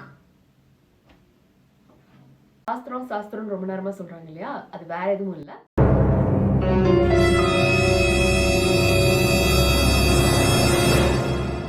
இல்லத்தரசி காலையில கண் விழித்து பிரம்ம முகூர்த்தத்துல எழுந்துட்டு தலைஸ்நானம் பண்ணிட்டு வீடு வாசல் இதெல்லாம் மொழிகிட்டு மங்களகரமா செஞ்சுட்டு அதற்கு பிறகு கணவரை எழுப்பணும். இல்லத்தரசியால் மனைவியால் கணவர் எழுப்பப்பட்டு அதற்கு பிறகு எழுந்துக்கக்கூடிய கணவர்களுக்கு தீர்க்க ஆயுள் அப்படின்றது இருக்கும். வந்துட்டு லைக் நீங்கள் கேட்கலாம், ஏன் ஹஸ்பண்ட் எழுந்து வந்து ஒய்ஃபை எழுப்பக்கூடாதா, ஒய்ஃப் வந்துட்டு நீண்ட ஆயுளோட இருக்கக்கூடாதா அப்படின்னு நீங்கள் கேட்கலாம். நல்ல கேள்வி தான், கேட்கணும். ஆனால் உலகமே ஸ்தம்பிச்சு போகிற மாதிரி ஆன்டி ஒரு பதில் சொல்லுவாங்க பாருங்க. நாம இப்ப வாழக்கூடிய இந்த வாழ்க்கை அப்படிங்கிறது எப்படி வேணாலும் வாழலாம் அப்படிங்கிற மாதிரி நிறைய பேர் நினைச்சுட்டு இருக்கோம். உண்மையில அப்படி வாழக்கூடாது, இப்படிதான் வாழணும் அப்படின்னு நம்மளுடைய தர்ம சாஸ்திரங்கள் சொல்லியிருக்கு. இப்போ போன வாரம் கூட ஒரு பதிவு கொடுத்திருந்தேன். அதாவது கணவரை வந்து நாம காலையில எழுப்பி விடுறது அப்படிங்கிறது கணவருக்கு நீண்ட ஆயுளை தரும் அப்படின்னு நான் ஒரு பதிவு கொடுத்திருந்தேன். அதுல நிறைய பேர் கேட்ட ஒரு கேள்வி, ஏன் கணவருக்கு மட்டும்தான் ஆயுள் கூடணுமா, என் மனைவி வந்து நீண்ட ஆயுளோட இருக்கக்கூடாதா, அதற்காக கணவர் வந்து மனைவியை எழுப்பக்கூடாதா அப்படின்னு கேட்டிருந்தாங்க. உண்மையிலேயே இதை வந்து ரொம்ப புத்திசாலித்தனமான கேள்வி அப்படின்னு நினைச்சிட்டு கேட்டிருக்காங்க. அவங்களுடைய அறியாமை அப்படிங்கிறது தான் எனக்கு தெரியுது. ஏன்னா இது மாதிரியான விதண்டாவாதம் கேள்விகள் கேட்கறதன் மூலம் நான் ரொம்ப புத்திசாலி அப்படின்னு நினைச்சிட்டு இருக்கேன். உண்மை அப்படி கிடையாது. ஏன்னா கணவர் வந்து, அதாவது குறிப்பா ஆண்கள் வந்து வெளியில போயிட்டு வேலை செய்யக்கூடியவர்கள், பெண் வீட்டுல இருந்து வேலை செய்யக்கூடியவள். பெண்ணினுடைய உடல் அமைப்பு அதுதான், பெண்ணினுடைய மன தைரியம் அது அப்படிங்கிற மாதிரி அந்த காலத்துல சொல்லப்பட்டது. இப்ப இது கலிகாலம் அப்படின்றதுனால ஆண்களுக்கு இணையாக பெண்கள் நாங்கெல்லாம் இருக்கோம் அப்படிங்கறது நிறைய பேர் சொன்னாலும் ஆண் தான், பெண் தான். ஒரு அம்மா சொல்லியிருந்தாங்க, பெண்ணுக்கு பெண்ணே எதிரியா இருக்கீங்க, ஏன் ஆணை தான் நாம எழுப்பணுமா, ஏன் நாம தூங்கும்போது நம்மள ஆண்கள் எழுப்பி நமக்கு நீண்ட ஆயுள் தரக்கூடாதா அப்படின்னு கேட்டிருந்தாங்க. உண்மையிலேயே ஒரு பெண் காலையில 7 மணி வரைக்கும் தூங்குறா, இல்ல காலையில 5 மணி வரைக்கும் தூங்குறா அப்படின்னும் போது ஒரு ஆண் வந்து, அதாவது அவருடைய கணவன் வந்து அந்த பெண்ணை வந்து, அம்மா எழுந்துருமா, நேரம் ஆயிடுத்து, எனக்கு காஃபி போட்டு கூட, இல்லைன்னா நான் காஃபி போட்டிருக்கேன் எழுந்து குடிமா அப்படின்னு எழுப்பக்கூடிய கணவர் இருக்கக்கூடிய அந்த குடும்பம் அப்படிங்கிறது பெண் ஆளுமையோட இருக்கும் அப்படின்றத கொஞ்சம் யோசனை பண்ணி பார்க்க முடியுதுங்களா உங்களுக்கு? ஒரு ஆண் வந்து அவளை வேற காலையில எழுப்பி எதுக்கு, வேண்டாம் நாமளே எழுது காஃபி எல்லாம் போட்டுடலாம் அப்படின்னு ஒரு பெண்ணை வந்து பார்த்துக்கிட்டு சேவை செய்யக்கூடிய கணவர் இருக்கிறாரு அப்படின்னு சொன்னா அந்த பெண் எந்த அளவுக்கு ஆளுமை தன்மையோட இருக்கணும் இல்லையா? பொதுவாவே நம்மளுடைய தர்ம சாஸ்திரங்கள் பெண் காலையில எழுந்துக்கணும். அதே மாதிரி கணவரை வந்து பேர் சொல்லி அழைக்கக்கூடிய பெண்கள் இப்ப எல்லாமே வந்து இந்த காலகட்டத்துல நவநாகரிகம் அப்படின்னு சொல்லிக்கலாம். கூப்பிடுறதுக்கு தானே பேரு. இது வந்து இப்பெல்லாம் ஃபேஷன் ஆயிடுச்சு, இதுதான் இப்ப எல்லாமே வந்து ஆண் பெண் அதெல்லாம் ஒண்ணும் இல்லமா அப்படின்னு சொன்னாலும் நான் மறுபடியும் சொல்றேன், ஆண் தான், பெண் தான். ஆண்கள் ஒரு சில வேலைகளை அவர்களால் செய்ய முடியும்னா அவர்களால் தான் செய்ய முடியும். பெண் ஒரு சில வேலைகளை செய்ய முடியும்னா அதை மட்டும் தான் செய்ய முடியும். சரிங்களா? அதனால இந்த மாதிரி ஏன் அவங்க தான் செய்யணுமா, ஏன் நாம தான் செய்யணுமா, ஏன் நமக்காக அவங்க செய்ய மாட்டாங்களா அப்படிங்கறதெல்லாம் வந்து ஒரு புரட்சி ஏற்படுத்துற, இந்த சம உரிமை பேசுற அப்படின்னு பேசுறதுக்கு ஒரு கும்பல் இருந்தாலும் நம்மளுடைய தர்மசாஸ்திரப்படி நாம நம்மளுடைய வாழ்க்கையை வாழும்போது அது ஒரு விதமான மன நிம்மதி வாழ்க்கையில நமக்கு கண்டிப்பாக கிடைக்கும். ஆண்கள் வந்து வெளியில போய் வேலை செஞ்சுட்டு வந்து களைப்பா தூங்குவாங்க. அந்த ஒரு குறிப்பிட்ட நேரத்துக்குள்ள எழுந்து அவங்களுடைய வேலையை துவங்கினால்தான் காலையில கிடைக்கக்கூடிய அந்த ஆக்சிஜன், பிராணவாயு அப்படின்றது கணவருக்கு கிடைக்கும். காலையில எழுந்துக்கும் போது உடல் புத்துணர்ச்சியோட இருக்கும். அந்த மாதிரி புத்துணர்ச்சியோட இருக்கும்போது கணவரினுடைய ஆயுள் அதிகமாகும் அப்படின்னு மறைமுகமா சொல்லப்பட்ட ஒரு விஷயம் தான் காலையில ஒரு பெண் சீக்கிரமா எழுந்து கணவரை எழுப்பணும் அப்படின்னு. சரிங்களா? எதுக்குமே நம்மளுடைய முன்னோர்கள் ஒரு காரணம் இல்லாமல் சொன்னது கிடையாது. அந்த பெண்ணோட ஆளுமை எப்படி இருக்கும் அப்படின்னு கேட்டீங்க இல்லையா? எங்கள் வீட்டில் வந்து பார்த்தீங்கன்னு சொல்லிட்டேன், எங்கள் அப்பா வந்துட்டு யூஸ்வலி மார்னிங் 5:15 அந்த மாதிரி எழுந்திரிச்சிருவாரு. எங்கள் அம்மா வந்து பார்த்தீங்கன்னா 6:45 to 7 அந்த டைமில் தான் ஆக்சுவலாக எழுந்திருப்பாங்க. எங்கள் அப்பா காலையில் எழுந்திரிச்ச உடனே பால் அவர் குடிப்பார். ஸோ பால் காய்ச்சி குடிச்சிட்டு அப்போ அம்மாவுக்கு வந்து பாலை ஃப்ளாஸ்கில் வச்சுட்டு அவர் வந்து எக்ஸசைஸ் பண்ண கிளம்பிடுவார். ஸோ இதுக்கு பேர் வந்துட்டு ஆக்சுவலாக ஆளுமை கிடையாது, இதுக்கு பேர் கேர். ஓகேவா? That is important. அடுத்தது வந்து பார்த்தீங்கன்னு சொல்லிட்டா இந்த வெரி இம்பார்ட்டண்ட்டு, நீங்கள் வந்துட்டு இந்த ஆணும் பெண்ணும் சமம் அப்படின்னு சொல்லிட்டு இந்த புரட்சி பேசுகிற, சம உரிமை பேசுகிற கும்பல் வந்துட்டு இருக்காங்கன்னு சொன்னீங்க இல்லையா? அந்த கும்பல் ஆக்சுவலாக வேற யாரும் கிடையாது. டெய்லர் அக்கா வந்துட்டு என்ன எல்லாரும் 18+ கமெண்ட்ஸ் பண்ணுறாங்க, நான் ப்ளவுஸ் போட்டு பேசுறது வந்துட்டு எல்லாரும் தப்பாக பேசுகிறாங்க, கிளாமராக இருக்குன்னு சொல்கிறாங்க அப்படிலாம் சொல்லி பல இன்டர்வியூவில் இந்த வருத்தப்பட்டு இருக்கப்போ வந்து கீழே இந்த கமெண்ட் செக்ஷனில் அவங்களுக்கு சப்போர்ட்டாக நிறைய பேர் வந்து பேசுவாங்க. சரியா? அவங்க தான் ஆக்சுவலாக வந்து அந்த சம உரிமை பேசுகிற கும்பல். ஓகே. அண்ட் மோர் இம்பார்ட்டன்ட்லி நீங்கள் வந்துட்டு இந்த ஹஸ்பண்ட் வந்துட்டு எல்லாத்தையும் எடுத்துகிட்டு போய் இந்த விமன் என்ன பண்ணணும்னாலும் அது எல்லாமே வந்துட்டு இட்ஸ் கனெக்டட் டு, அதாவது வந்துட்டு இட்ஸ் டைரக்ட்லி ப்ரொஃபஷனல் டு அது என்ன ஹஸ்பண்டோட லைஃப் ஸ்பேன். அதுதான் வந்து உங்களோட ஒரு பிக்கஸ்ட் த்ரெட்டு. ஆக்சுவலாக நீங்கள் வந்து விமனை வந்து புலி பண்ணுறீங்க, இது பண்ணலாம் உங்கள் ஹஸ்பண்டுக்கு வந்துட்டு லைஃப் ஸ்பேன் இருக்காதுன்னு. ஒரு நல்ல அட்வைஸ் என்ன தெரியுமா, காலையில் ஹஸ்பண்ட் அண்ட் ஒய்ஃப் 2 பேருமே அலாரம் வச்சு ஏர்லியாக இருந்தீங்க, 2 பேரும் வாக்கிங் போங்க, ஃப்ரெஷ் ஏர் கிடைக்கும், பியூர் ஏர் கிடைக்கும், 2 பேரோட லைஃப் ஸ்பேனும் நல்லா இருக்கும், ப்ளஸ் உங்களோட பாண்ட் நல்லா இருக்கும். இப்படி நீங்கள் சொல்லியிருந்தீங்கன்னா இது ஒரு ப்ராப்பரான ஒரு spiritual advice, plus it's a really good advice. ஆனால் அதை விட்டுட்டு மற்ற நேரத்தில் என்ன ஹஸ்பண்ட் என்ன வந்து கார்பன் டை ஆக்சைடை வந்துட்டு இன்ஹேல் பண்ணுறாங்க. அப்படி ஒரு வேலை ஹஸ்பண்டுக்கு அப்படி வேணும்னா ஹி கேன் ஆக்சுவலி அதுக்கு ஒரு அலாமே போதும். ஒய்ஃப் எதுக்கு? நாம் காலங்கத்தால் எழுந்த உடனேயே நம்ம தலை ஸ்நானம் பண்ணிவிட்டு நம்முடைய வேலையை தொடங்கணும் அப்படின்னு நான் பல பதிவுகள் கொடுத்துருக்கேன். நிறைய பேர் கேட்கக்கூடிய கேள்வி என்ன தெரியுங்களா, தலை ஸ்நானம் பண்ணால் என்னுடைய தலைமுடி ஸ்பாயில் ஆகிடும், வீணாயிடும், எனக்கு வீசிங் பிரச்சனை இருக்குது, எனக்கு இப்போ தான் சின்ன குழந்தை பிறந்திருக்கு, எனக்கு வந்து தினமும் தலைக்கு குளிச்சா ஜலதோஷம் பிடிச்சிக்கும், தலையில் நீர் கொத்துக்கும், இப்படி எவ்வளவு காரணங்கள் நீங்கள் சொல்கிறீங்க. உண்மையிலேயே நம்ம குடும்பத்தில் நல்லது நடக்கணும் அப்படின்னு நினைக்கக்கூடிய இல்லத்தரசிகள் இந்த மாதிரியான சாக்குப்போக்கெல்லாம் சொல்லவே மாட்டாங்க. உண்மை இது. நீங்கள் தினந்தோறும் தலை ஸ்நானம் பண்ணும்போது உங்களுடைய உடல் நல்லா வந்து ஆரோக்கியமாகும். நம்மளுடைய உடலில் இருக்கக்கூடிய நரம்புகள் அத்தனையும் சீரான ஒரு உஷ்ணம் அப்படின்றது மெயின்டைன் ஆகும். நாம் சுடு தண்ணியில் குளிக்கும்போது தலை ஸ்நானம் பண்ணுறோம் அப்படின்னா அது ஒரு விதமான ஒரு உடல் அசதி அப்படின்றது இருக்கும். ஆனால் காலையில் எழுந்து நம்ம நார்மலான தண்ணியில் நம்ம தலை ஸ்நானம் பண்ணும்போது உச்சி முதல் உள்ளங்கால் வரை நமக்கு உடல் அப்படிங்கிறது நல்ல ஆரோக்கியமாக இருக்கும். அதாவது வந்து பார்த்தீங்கன்னா நீங்கள் வந்துட்டு காலையில் எந்திரின்னு சொல்கிறதே வந்துட்டு, அதுவும் எந்திரிச்சு டெய்லி காலையில் தலைக்கு குளிங்க அப்படின்னு சொல்கிறது ஆப்வியஸ்லி ஹேர் ஃபால் வந்து க்ரியேட் பண்ணும். இதில் வந்துட்டு ஒத்துக்காதவங்களையும் நீங்கள் பண்ணலன்னா நீங்கள் கில்ட் ட்ரிப் பண்ணுறீங்க, அது ஒன்று பக்கம் இருக்கட்டும், அது ஓகே. பட் ஆனால் வந்து இதில் வந்துட்டு ஹாட் வாட்டரில் கூட கிடையாது, கோல்டு வாட்டரில் குளிங்கிறீங்க. நீங்கள் என்ன தெரியுமா சொல்கிறீங்க, அது நார்மல் வாட்டர்னு சொல்கிறீங்க. எல்லாரும் என்னென்னா ஐஸ் இது வந்து ஃப்ரிட்ஜில் இருந்து ஐஸ் கட்டியெல்லாம் எடுத்துகிட்டு வந்து போட்டால் கோல்டு வாட்டர் வர வைக்கிறாங்க. காலையில் 4 மணிக்கு டேப்பை திறந்தா பச்சை தண்ணி, அதாவது கோல்டு வாட்டர் தான் ஆண்டி வரும். இதில் வந்துட்டு கோல்டு இருக்கவங்களும் உங்களுக்கு வந்துட்டு கோல்டு வாட்டரில் குளிக்கணும். ஓகே.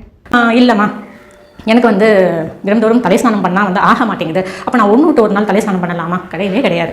தினந்தோறும் தலை ஸ்நானம் அப்படிங்கிறது மஸ்ட். தினந்தோறும் தலை ஸ்நானம் அப்படிங்கிறது அவசியமான ஒரு விஷயம். தலை ஸ்நானம் நாம் இங்கே பண்ணும்போது நமக்கு இந்த உலகத்தில் ஏதோ ஒரு மூலையில் நமக்கு தெரியாத இல்லை தெரிஞ்ச யாரோ ஒரு பங்காளிகள் தினம் இறந்துகிட்டு இருப்பாங்க. அவர்களுக்காக நாம் இங்கே அந்த தோஷம் கழியும் வகையாக, அந்த தோஷம்னா தவறுன்னு அர்த்தம், தோஷம்னாலே தவறுன்னு அர்த்தம். தலைக்கு குளிக்காமல் இருக்கிறது தவறு. நாம் தலைக்கு குளிக்கும்போது இறந்தவர்களினுடைய எந்த ஒரு தோஷமும் நம்ம குடும்பத்தை பெருசாக பாதிக்காது, நம்மளுடைய கணவருக்கு நோய்கள் எதையும் ஏற்படுத்தாது. அகேன், அதாவது ஒய்ஃப் தலை குளிச்சா ஹஸ்பண்டோட லைஃப் ஸ்பேன் எப்படி ஆண்டி எக்ஸ்டெண்ட் ஆகும்? இல்லை ஹஸ்பண்டுக்கு எப்படி ஆண்டி நோய் வராமல் இருக்கும்? அதுவும் பிரச்சனை என்ன தெரியுமா, ஆக்சுவலி சிக்காக இருக்க ஒய்ஃபை வந்துட்டு நீங்கள் ஹஸ்பண்டு வந்து சிக்காகிடக்கூடாதுங்கிறதுக்காக நீங்கள் டெய்லி காலையில் இருந்துச்சு தலை குளிக்க சொல்கிறீங்க. அவங்களுக்கு அது ஒத்துக்கல, அவங்களுக்கு அது கம்ஃபர்டபுளாக இல்லை, முடியலன்னா தட்ஸ் இட். இதுக்கு வந்துட்டு இந்த guilt tripping, amount of guilt tripping that you do, it's paramount. ஒன்றும் சொல்வதற்கு இல்லை.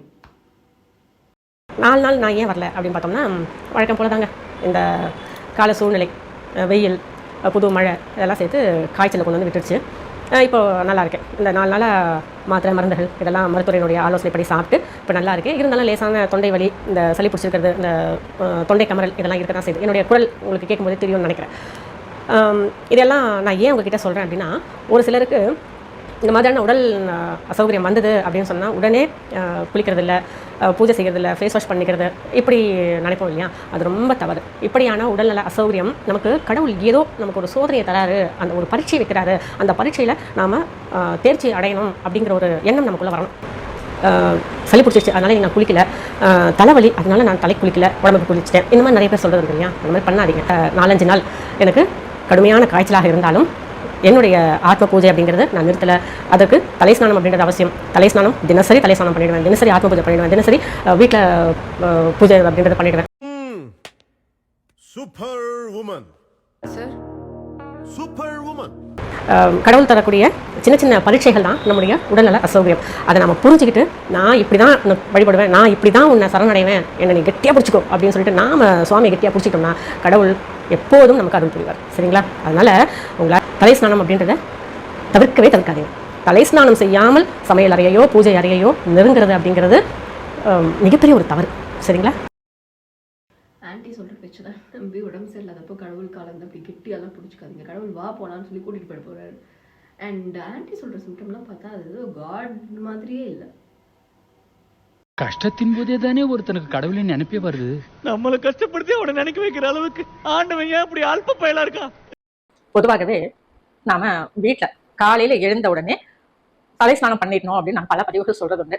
எல்லாருமே எத்தனை பதிவு கொடுத்தாலுமே அத்தனை பதிவுலையும் கேட்கக்கூடிய கேள்வி, எனக்கு சைனஸ் பிரச்சனை இருக்கு, எனக்கு வீசிங் ப்ராப்ளம் இருக்கு, எனக்கு கோல்ட் ஆயிடும், எனக்கு உடம்பு செட் ஆகாது, எனக்கு ஹேர் ஃபாலிங் இருக்கு, இப்படிதான் நம்ம சொல்றோம். அது உங்களுடைய தனிப்பட்ட ஒரு விஷயம். ஆனா நம்மளுடைய தர்மசாஸ்திரங்கள் என்ன சொல்லுதுன்னா, ஒரு இல்லத்தரசி தலை ஸ்நானம் பண்ணாமல் அவளுடைய நாளை துவங்கக்கூடாது. இதுதான். சரிங்களா?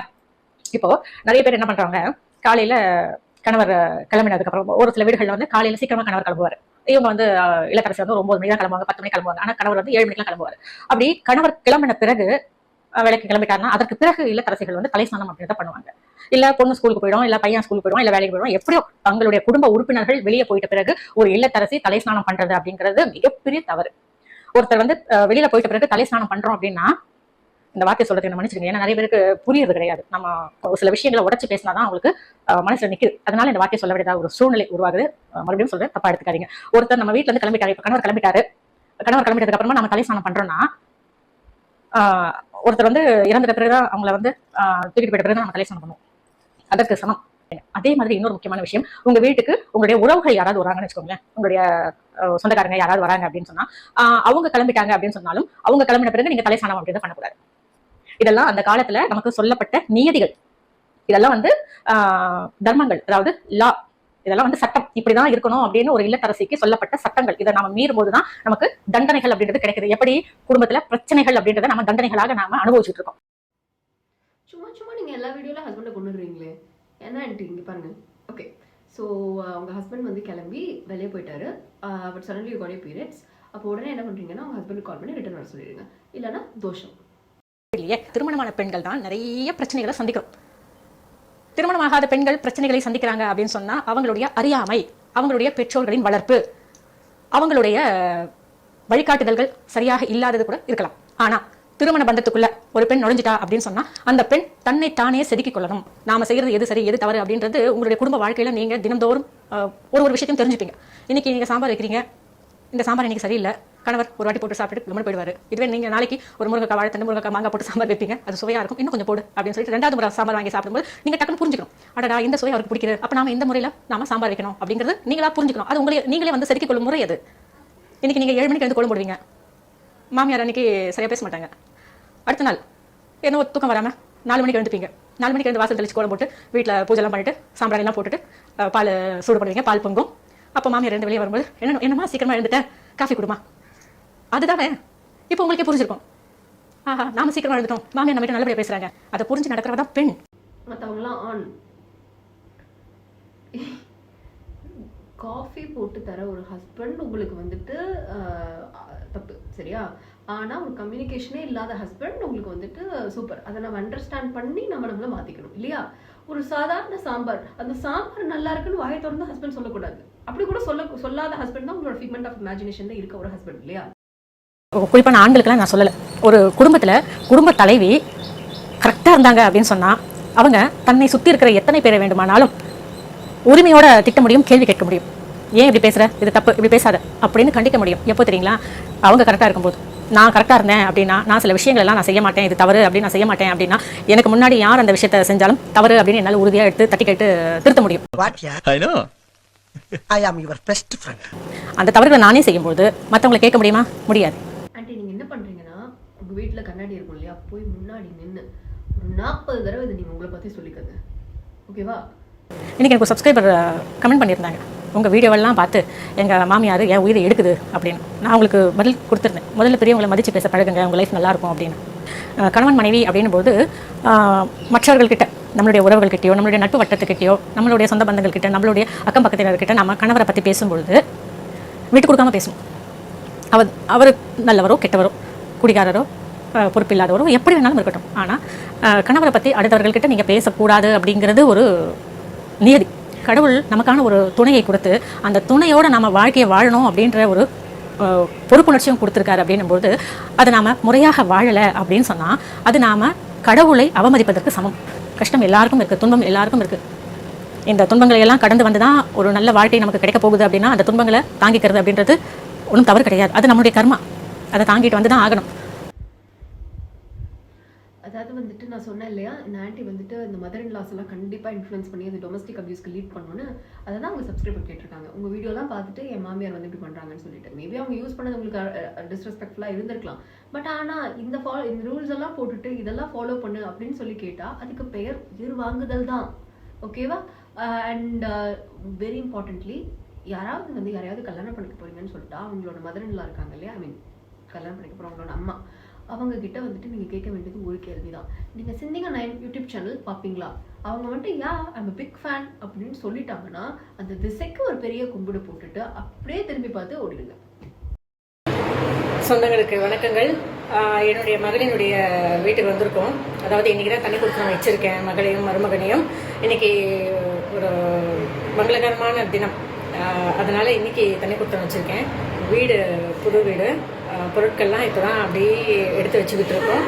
மதியம் இங்கே தான் சமையல் பண்ணி சாப்பிடணும் அப்படின்ற ஒரு ஐடியா. அதாவது எல்லா காய்கறிகளையும் போட்டு ஒரு வெஜிடபிள் பிரிஞ்சு இதை செஞ்சிடலாம் அப்படின்னு ஒரு ஐடியா பண்ணியிருக்கேன். உங்களுக்கே தெரிஞ்சிருக்கோம். இப்போ இயற்கையிலேயே மென்மையான குணம் படைத்தவள் அப்படின்றதுனால வீட்டில இருந்து நீங்க தர்மத்தை காப்பாத்துங்க. இயற்கையிலேயே உடல் வலிமை உள்ள ஆண் வெளியில போட்டு தர்மத்தை காப்பாற்றணும் அப்படின்னு அந்த காலத்திலேயே நம்முடைய முன்னோர்கள் ஒரு கட்டமைப்பை கொண்டு வந்துட்டாங்க. அதனாலதான் பெண்கள் வீட்டுல இருந்து தர்மத்தை பாதுகாக்கணும் அப்படின்னும் ஆண்கள் வெளியில போயிட்டு தர்மத்தை பாதுகாக்கணும் அப்படின்றதும் சொல்லப்பட்டிருக்கு. வீட்டில் இருந்து பெண் செய்யக்கூடிய அத்துணை தர்மங்களின் பலன்களும் கணவனை போய் சேரும். கணவன் வெளியில போயிட்டு செய்யக்கூடிய அத்துணை பலன்களும் தன்னுடைய குடும்பத்துக்கே சேரும். பெண்கள் தயவு செஞ்சு நான் ஏன் இதெல்லாம் ஃபாலோ பண்ணணும், இதெல்லாம் ஏன் நம்ம பண்ணணும் அப்படின்னு நினைக்காம நாம செய்கின்ற ஒவ்வொரு விஷயமும் நம்மளுடைய குடும்ப நலனுக்காக, நம்மளுடைய கணவனின் ஆய்வுக்காக அப்படின்றத மனசுல பதிய வச்சுக்கிட்டு அன்பான முறையில நீங்க உங்களுடைய குடும்பத்தை வழிநடத்தி போனீங்க அப்படின்னா உங்களுடைய குடும்பம் எப்பொழுதுமே செழிப்பா இருக்கும். இப்படி ஆணுக்கு சில நியதிகள் இருக்கு. வெளியில போகணும், வேலைக்கு போகணும், பொருள் ஈட்டணும், சம்பாதிக்கணும், இப்படி நிறைய கடமைகள் ஆணுக்கு இருக்கு. அதனால வீட்டிலேயே இருந்து அவனுடைய கடமைகளை செய்ய முடியாது அப்படிங்கறதுனால நாம அந்த கடமைகளை வீட்டுல இருந்தபடியே செய்யணும் அப்படின்னு நம்மளுடைய முன்னோர்கள் நமக்கு சொல்லியிருக்காரு. அதெல்லாம் நாம இப்ப செஞ்சுக்கிட்டு இருக்கோம். சரிங்களா? ஆணுக்கு பெண் சமம் பேசலாம். ஆணுக்கு பெண் எப்போதும் சமமாக முடியாதுங்க. எல்லாரும் ஒரு எல்லை வரைக்கும் தான். எப்போதும் எக்காலத்திலும் ஆணுக்கு பெண் சமமாக முடியாது. அதே மாதிரி பெண்ணுக்கு ஆண் சமமாக முடியாது. ஆண் பெண் 2 உருவ வேற்றுமைகளை கடவுள் கொடுத்திருக்காரு அப்படின்னா காரணத்தோடு தான். மென்மையான குணம் படைத்தவள் பெண், நீ வீட்டுல இருந்து தர்மத்தை நிலைநாட்டு. இயற்கையிலேயே பலமான உடல் அமைப்பு கொண்டவன் ஆண், நீ வெளியில போயிட்டு உன்னுடைய தர்மத்தை பாதுகாத்துக்கோ. இதுதான் நமக்கு சொல்லப்பட்டுள்ள நியதி.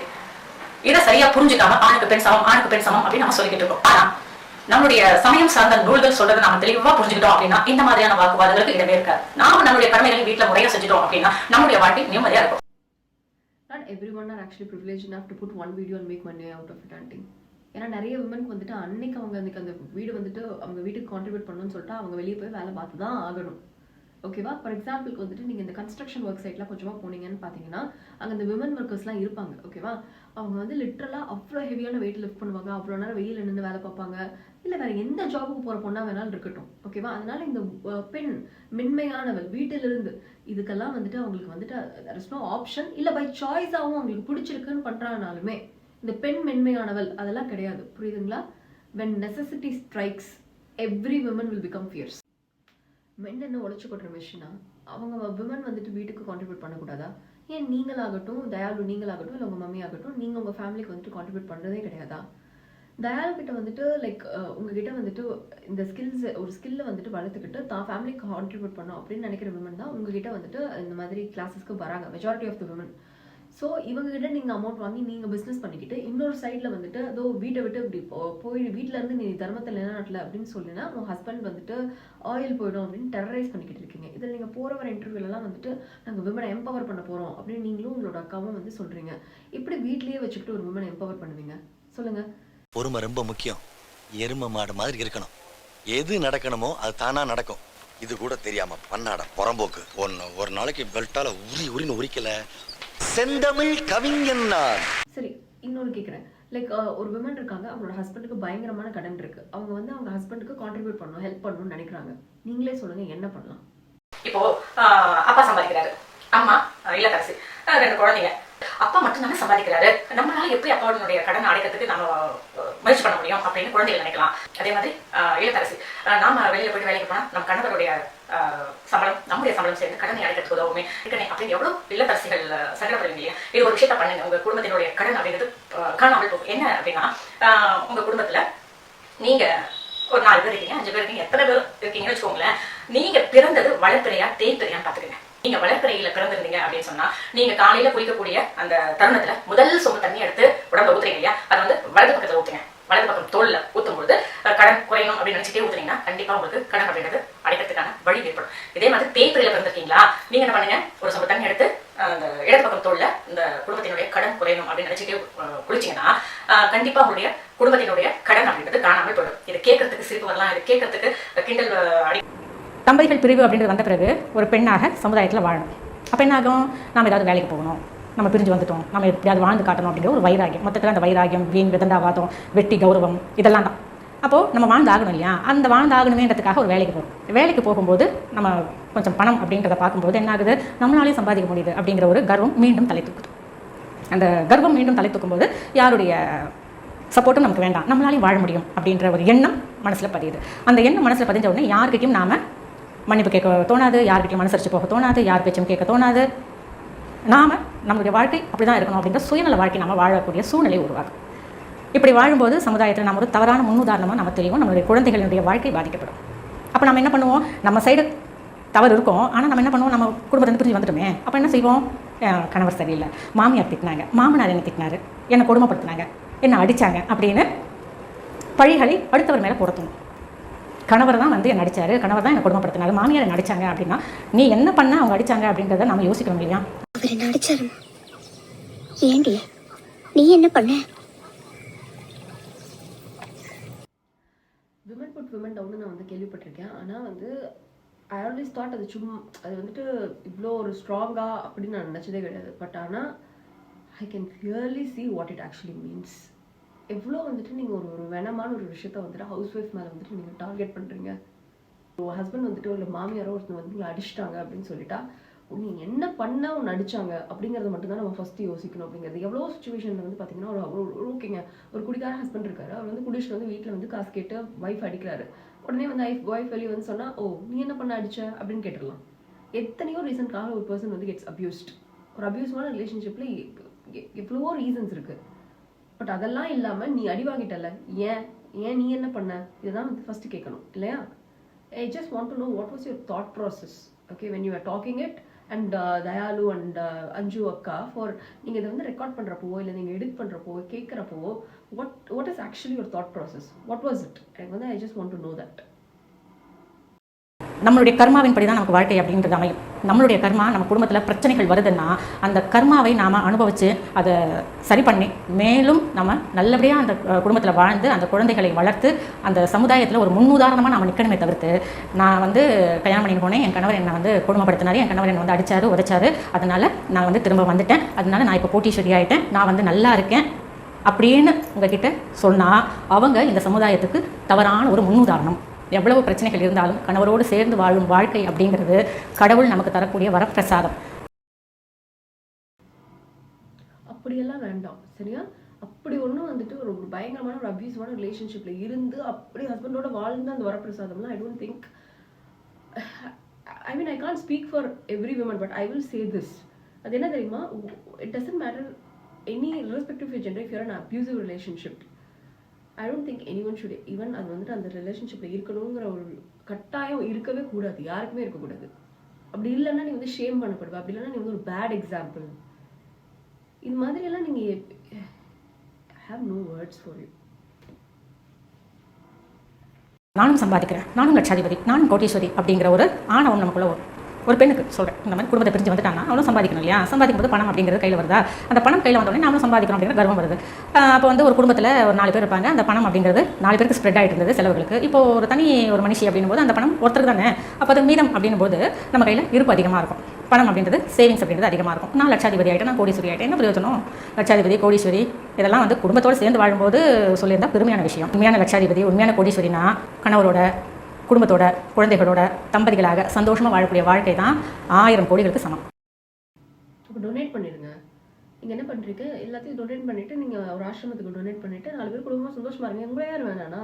அதை விட்டுட்டு வந்துட்டு ஒரு சிங்கிள் விமன், ஓகேவா, ஒரு அபியூசிவான ரிலேஷன்ஷிப்லேருந்து வெளியே வந்து ஒரு சிங்கிள் விமன் தான் ஏர்ன் பண்ணி தான் வந்துட்டு ஒரு நல்ல பொசிஷனில் போய் உட்கார்றது உங்களுக்கு அவ்வளோ கேவலமாக இருக்குது இல்லையா? அதை வந்துட்டு தனியாக bad example that's called inspiring. Aunty, நீங்கள் பண்ணுறது வந்துட்டு நீங்கள் இன்ஸ்பிரேஷன், நான் வந்துட்டு ஸ்பிரிச்சுவல் அட்வைஸ் தரேன் அப்படின்னு நீங்கள் வந்துட்டு நீங்கள் கிளைம் பண்ணிக்கிறீங்க. But I hate to break it to you, it's not. Actually, I don't hate to break it to you. That's the truth. இதுக்கு பின்னாடி நிறைய கேள்விகள் உங்களுக்குள்ள வரும். அவர் இப்படி செய்யறாரு, அவர் அப்படி செய்யறாரு, நான் எவ்வளவு பார்த்திருக்கேன், எவ்வளவு குடும்பம் பண்ணியிருக்கேன், எவ்வளவு அட்ஜஸ்ட் பண்ணியிருக்கேன், எவ்வளவு விஷயங்களை நீங்க சொன்னாலும் ஒரு மனைவி, ஒரு குடும்ப தலைவி சில விஷயங்களை அனுசரித்து போகணும் அப்படின்னா அனுசரித்து தான் போகணும். நாம அமைதியா இருந்தோம் அப்படின்னா கண்டிப்பாக ஆண்கள் மனம் மாறுவார்கள். இன்னைக்கு ஒரு பெண் எப்படி இருக்கணும் அப்படின்றதுக்கு சொல்லியிருக்கேன். மொத்தத்துல ஒரு பெண் பொறுமையின் சிகரமாக இருக்கணும், ஒரு பெண் அமைதியின் திருவுருவமாக இருக்கணும். கணவர் வந்து வேலைக்கு போகாத இருக்கலாம், வேலைக்கு போனாலும் பணத்தை வீட்டுக்கு குடும்பத்துக்கு தராதவங்களா இருப்பாங்க. ஒரு சிலருக்கு மது அருந்தும் வழக்கம் இருக்கும், இன்னும் ஒரு சிலருக்கு தேவையில்லாத கெட்ட சகவாசங்கள் இருக்கும். எது எப்படி இருந்தாலுமே அந்த கணவரின் அந்த கெட்ட தீய வழக்கங்களை ஒரு மனைவி வந்து அன்பாக எடுத்து சொல்லலாம், இல்லை தனக்கு தெரிந்த பெரியவர்களிடம் சொல்லி அந்த வழக்கத்தை மாற்றத்துக்கு ட்ரை பண்ணலாம். இந்த மாதிரி ஈடுபடலாமே தவிர எந்த ஒரு கடுமையான சொல்லையும் சொல்லி கணவரை நாம் துன்புறுத்தக்கூடாது அப்படின்றது ஒரு நியதி, சாஸ்திரம். இதெல்லாம் ஒத்துக்கிட்டு தான் நம்ம திருமண பந்தத்துக்குள்ளேயே நுழையிறோம். நம்மளுடைய திருமணத்தின் போது ஹோமங்கள் வளர்க்கும் போது அந்த மந்திரத்திலேயே இதெல்லாம் சொல்லப்பட்டிருக்கு. நாமளே பார்க்குறோம், நிறைய பெண்கள் திருமண பந்தத்துக்குள்ளே நுழைய முடியாமல், திருமணம் நடக்காமல் இன்னமும் கூட பரிகாரங்கள் செய்கிறவங்க இருப்பாங்க, ஆலயமாக போகிறவங்க இருப்பாங்க, எவ்வளவோ பூஜைகள் செய்கிறவங்களாம் இருக்காங்க. அவங்களுக்கு மத்தியில் நமக்கு ஒரு நல்ல ஒரு இல்லற வாழ்க்கையை கொடுத்து அழகான ஒரு குடும்பத்தை நமக்கு இறைவன் அமைச்சு கொடுத்துருக்காரு அப்படின்னு சொன்னால் அதை ரொம்ப செழுமையாக வாழ்க்கை நாம் கற்றுக்கணும். நமக்கு எந்த மாதிரியான குடும்ப வாழ்க்கை கிடைச்சிருக்கோ அது நமக்கு இறைவனால் அருளப்பட்டது. அதை மீறி நாம் எது செய்தாலுமே அது நாம் இறைவனுக்கு எதிராக செய்யப்படும் செயல். கணவர் உங்களுக்கு எதுவுமே செய்யலனாலும் கூட நான் ரொம்ப நல்லா இருக்கேன் அதை மட்டும் சொல்லுங்கள், அது போதும். இதுவே உங்களுடைய வாழ்க்கை தரத்தை உயர்த்தும். அதனால் உங்களுடைய கணவரின் எந்த ஒரு குறைகளையோ, உங்கள் கணவரின் தீய வழக்கங்களையோ எதுவாக கூட இருக்கட்டுமே, அதை வந்து நீங்கள் உங்களுடைய வீட்டிலேருந்து வெளியில் போனதுக்கப்புறமா எல்லா ஒரு தீய வழக்கத்தையும், அதாவது உங்களுடைய கணவர்கிட்ட இருக்கிற எந்த ஒரு கெட்ட வழக்கமாக இருந்தாலும் அதை வந்து வெளியில் சொல்லாதீங்க. எப்படி இருக்கான்னு கேட்டால் நல்லா இருக்கும், இதை மட்டும் சொல்லுங்கள், சரிங்களா? சஃபர் இன் சைலன்ஸ் விமன், இதுதான் உங்களுக்கு கிடைக்கக்கூடிய ப்ரிஸ்கிரிப்ஷன். உங்கள் ஹஸ்பண்ட் அடித்தாலும் சரி, குடித்தாலும் சரி, அஃபேர் வச்சுருந்தாலும் சரி, நீங்கள் அன்பாக தான் அவரை சொல்லி திருத்தணும். அதை விட்டுட்டு ஒழுங்காக இல்லைன்னா அவ்வளோதான் அப்படின்னு சொல்லிட்டீங்கன்னா சாஸ்திரம் உங்களை தண்டிச்சிடும். ஓகே, ஃபெமினிசம் அப்படின்னு சொன்னாலே வந்துட்டு ஜென்ரலாக பீப்புளோட மைண்டில் வர இமேஜஸ் பார்த்தீங்கன்னு சொல்லிட்டா, ஒரு ஷார்ட் ஸ்கர்ட் போட்ட பொண்ணு, ஒரு கையில் சிகரெட், இன்னொரு கையில் வந்துட்டு ஒரு கிளாஸ் பாட்டில், இதுதான் வந்துட்டு பீப்புளோட மைண்டில் வந்து ஜென்யூனாக அவங்க வந்துட்டு அசியூம் பண்ணிக்கிறாங்க. Okay, but feminism is so much more then that. And women மட்டும்தான் வந்து ஃபெமினிஸ்ட் அப்படின்ற மாதிரியும் ஒரு தாட் இருக்குது. That's not the truth. Men can also be feminist. And like என்னை பொறுத்த வரைக்கும் த கிரேட்டஸ்ட் ஃபெமினிஸ்ட் அப்படின்னு சொல்லிட்டா, லைக் த கிரேட்டஸ்ட் ஃபெமினிஸ்ட் அப்படின்னு சொல்லிட்டா it is the fathers. Like அவங்களுக்கு வந்துட்டு பெருசாக வந்துட்டு இந்த ஃபெமினிசம் அப்படிங்கிறதுக்கு வந்துட்டு அர்த்தம் தெரியுமா தெரியாதா? அர்த்தம் கூட ஆக்சுவலாக மோஸ்ட் ஆஃப் த ஃபாதர்ஸ்க்கு ஃபெமினிசம் அப்படிங்கிறதுக்கு அர்த்தம் தெரியாது. பட் ஆனாலுமே வந்து they want there daughters to be very successful, they want there daughters to be like have everything they want. they are the men who actually set very high standards for their daughters. அதனால நீங்கள் வந்துட்டு இப்போ நீங்கள் சொன்னீங்க இல்லையா, இந்த domestic வயலன்ஸை வந்துட்டு women வந்து என்டியோர் பண்ணி போனால் வெளியே சொல்லக்கூடாதுன்னு ஆல் தட். இந்த கமெண்ட்டெல்லாம் வந்துட்டு நீங்கள் எடுத்துகிட்டு போயிட்டு ஒரு ஃபாதர் கிட்ட சொல்லுங்கள், ஓகேவா? அந்த ஃபாதர் வந்துட்டு மேக் ஷுர் இட்ஸ் லைக் நீங்கள் உங்கள் ஃபேமிலியே சொல்லிக்காதீங்க, பிகாஸ் உங்கள் ஃபேமிலி தான் எக்ஸப்ஷன் ஆச்சு. நீங்கள் வந்துட்டு வேறு ஏதாவது ஒரு ஃபாதர் கிட்ட போயிட்டு சொல்லுங்கள், ஓகேவா? அவரோட ரியாக்ஷன் என்னங்கிறத நீங்கள் கேட்டுட்டு நீங்கள் வந்து இன்னொரு வீடியோ போடுங்க, சரியா? ஒரு ஆணுக்கும் பெண்ணுக்கும் திருமணத்தின் போது வயது வித்தியாசம் எவ்வளவு இருக்கலாம்? இதுக்கு 2 பதில் இருக்குது. எவ்வளோ வேணாலும் இருக்கலாம், எவ்வளோ வேணாலும் இருக்கக்கூடாது. அதாவது பழைய காலத்தில் இந்த வயசு வித்தியாசம் அப்படின்றது அதிகமாக இருக்கும். நீங்கள் ஒரு சொல் வழக்கம் கேள்விப்பட்டிருப்பீங்க அப்படின்னு நினைக்கிறேன். 3 வயசு பொண்ணு 30 வயசு பையன்னு சொல்லுவாங்க. அந்த காலத்துலலாம் 3 வயசு பொண்ணு 30 வயசு பையன் அப்படின்னு சொல்லுவாங்க. உண்மை இது, நான் பொய்யெல்லாம் சொல்லலை, உண்மை, நடைமுறையில் இருந்த வழக்கம். இந்த மாதிரி அதிக வயசு வித்தியாசத்தோடு திருமணம் செய்யும்போது அந்த தம்பதிகள் பிரிந்ததும் கிடையாது. இப்போ இருக்கக்கூடிய காலகட்டத்தில் ஆணும் பெண்ணும் ஒரே இடத்துல படிக்கிறோம், ஒரே இடத்துல வேலை செய்கிறோம், நீண்ட வருடங்களாக பழகிக்கிட்டு இருக்கோம் அப்படின்னு அந்த வயசுக்கெல்லாம் முக்கியத்துவம் தராமல் ஒரே வயசு அப்படி இல்லைனா ஒரு வயசு 2 வயசு பெரிய பையன் இந்த மாதிரி இருக்கும்போது கல்யாணம் பண்ணிக்கிறது உண்டு. அந்த மாதிரி கல்யாணம் பண்ணிக்கிட்டவங்க நல்ல புரிதலோடு வாழறாங்க அப்படின்னு சொல்ல முடியாது. ஆக வயசு அதிகம் வித்தியாசம் இருக்கிறவங்க பிரிஞ்சதும் கிடையாது, நல்ல புரிதலோட ஒன்றா வேலை செஞ்சவங்க கல்யாணம் பண்ணிக்கிட்டு நல்லா வாழ்ந்துட்டாங்க அப்படின்னு சொல்ல முடியாது. மனம் இதற்கு ஒரு முக்கிய காரணம். அதாவது பழங்காலத்துலலாம் இந்த சொந்தத்துக்குள்ளவே கல்யாணம் பண்ணுவாங்க. அது வந்து நிறைய பிரச்சனைகளுக்கு காரணமாக அமைது. ஆரோக்கியம் சார்ந்த பிரச்சனை குழந்தைகளுக்கு வரும், அதெல்லாம் அடுத்தது. நம்ம அதுக்கு போகலை. சொந்தத்துக்குள்ளே திருமணம் அப்படின்றத பண்ணுவாங்க. அப்போது சொந்தத்துக்குள்ளே திருமணம் அப்படின்னும்போது இந்த பொண்ணு தான் பார்த்து வளர்ந்த மாமா, அவங்க 2 பேருக்கும் 10 வயசு வித்தியாசம் இருக்கும், 15-17 வயசு கூட வித்தியாசம் இருக்கும். ஆனால் கல்யாணம் பண்ணி வைப்பாங்க. அந்த மாதிரி திருமணம் அப்படின்றத பண்ணும்போது அவங்களுக்குள்ள நல்ல ஒரு புரிதலோட ஒரு வாழ்க்கை அப்படின்றது இருந்தது. ஏன்னா குழந்தையிலேருந்து பார்த்து வளர்ந்த மாமா, அந்த பொண்ணை தூக்கி வளர்த்த மாமா அப்படின்னும் போது அவங்க 2 பேருக்குள்ளுமே ஒரு புரிதல் அப்படின்றது இருந்தது. அவங்க திருமண வாழ்க்கை அப்படின்றத ஈடுபடும் போது அவங்களுக்குள்ள நல்ல ஒரு அன்பான வாழ்க்கை அப்படின்றது இருந்தது. அவங்களுக்குள்ள வயசு வித்தியாசம் அப்படின்றது அதிகமாக இருந்தாலும் கூட அது அந்த அளவுக்கு பெருசாக தெரியறது கிடையாது. அவங்களுக்குள்ள குழந்தை, சந்தோஷமான வாழ்க்கை எல்லாமே இருந்தது. பொதுவாக அந்த காலத்துலலாம் இந்த வயசு வித்தியாசம் ஏன் வச்சாங்க அப்படின்னு பார்த்தா, இந்த பெண்ணுக்கும் ஆணுக்கும் மத்தியில் இந்த வயசு வித்தியாசம் அப்படின்றத எதற்காக வச்சாங்க அப்படின்னு சொன்னால், இந்த பெண் அந்த குறிப்பிட்ட வயசு வரும்பொழுது அந்த மாமனார் மாமியார் கூட அந்த குழந்தை, அந்த பொண்ணு வளரும்போது உடல் ரீதியாகவும் மன ரீதியாகவும் நிறைய விஷயங்களை கற்றுக்கிட்டு அந்த பொன் குழந்தை வளரும். அந்த பெண் குழந்தைக்கு தேவையான உடல் ஆரோக்கியம், மன ஆரோக்கியம் இது எல்லாமே சொந்த பந்தத்துக்கிட்டே கிடைக்கும். அந்த பெண்ணினுடைய மாதவிடாய் சுழற்சி, இந்த கருமுட்டை சார்ந்த விஷயங்கள் இது எல்லாமே அந்த குழந்தைக்கு ஒரு முறையாக இருக்கும். எல்லாம் பார்த்து தான் அந்த காலத்தில் வந்து இந்த வயசு வித்தியாசம் இதெல்லாம் வந்து வச்சாங்க. நாம தான் அதை கொஞ்சம் கொஞ்சமாக நம்மளுடைய சௌகரியத்துக்கு தகுந்த மாதிரி அந்த வயசு வித்தியாசத்தை குறைச்சி வந்துட்டு இப்போ நாம அந்த வாழ்க்கையை எப்படி வாழறது அப்படின்னு தெரியாமல் நிறைய தம்பதிகள் தவிச்சிக்கிட்டு இருக்காங்க.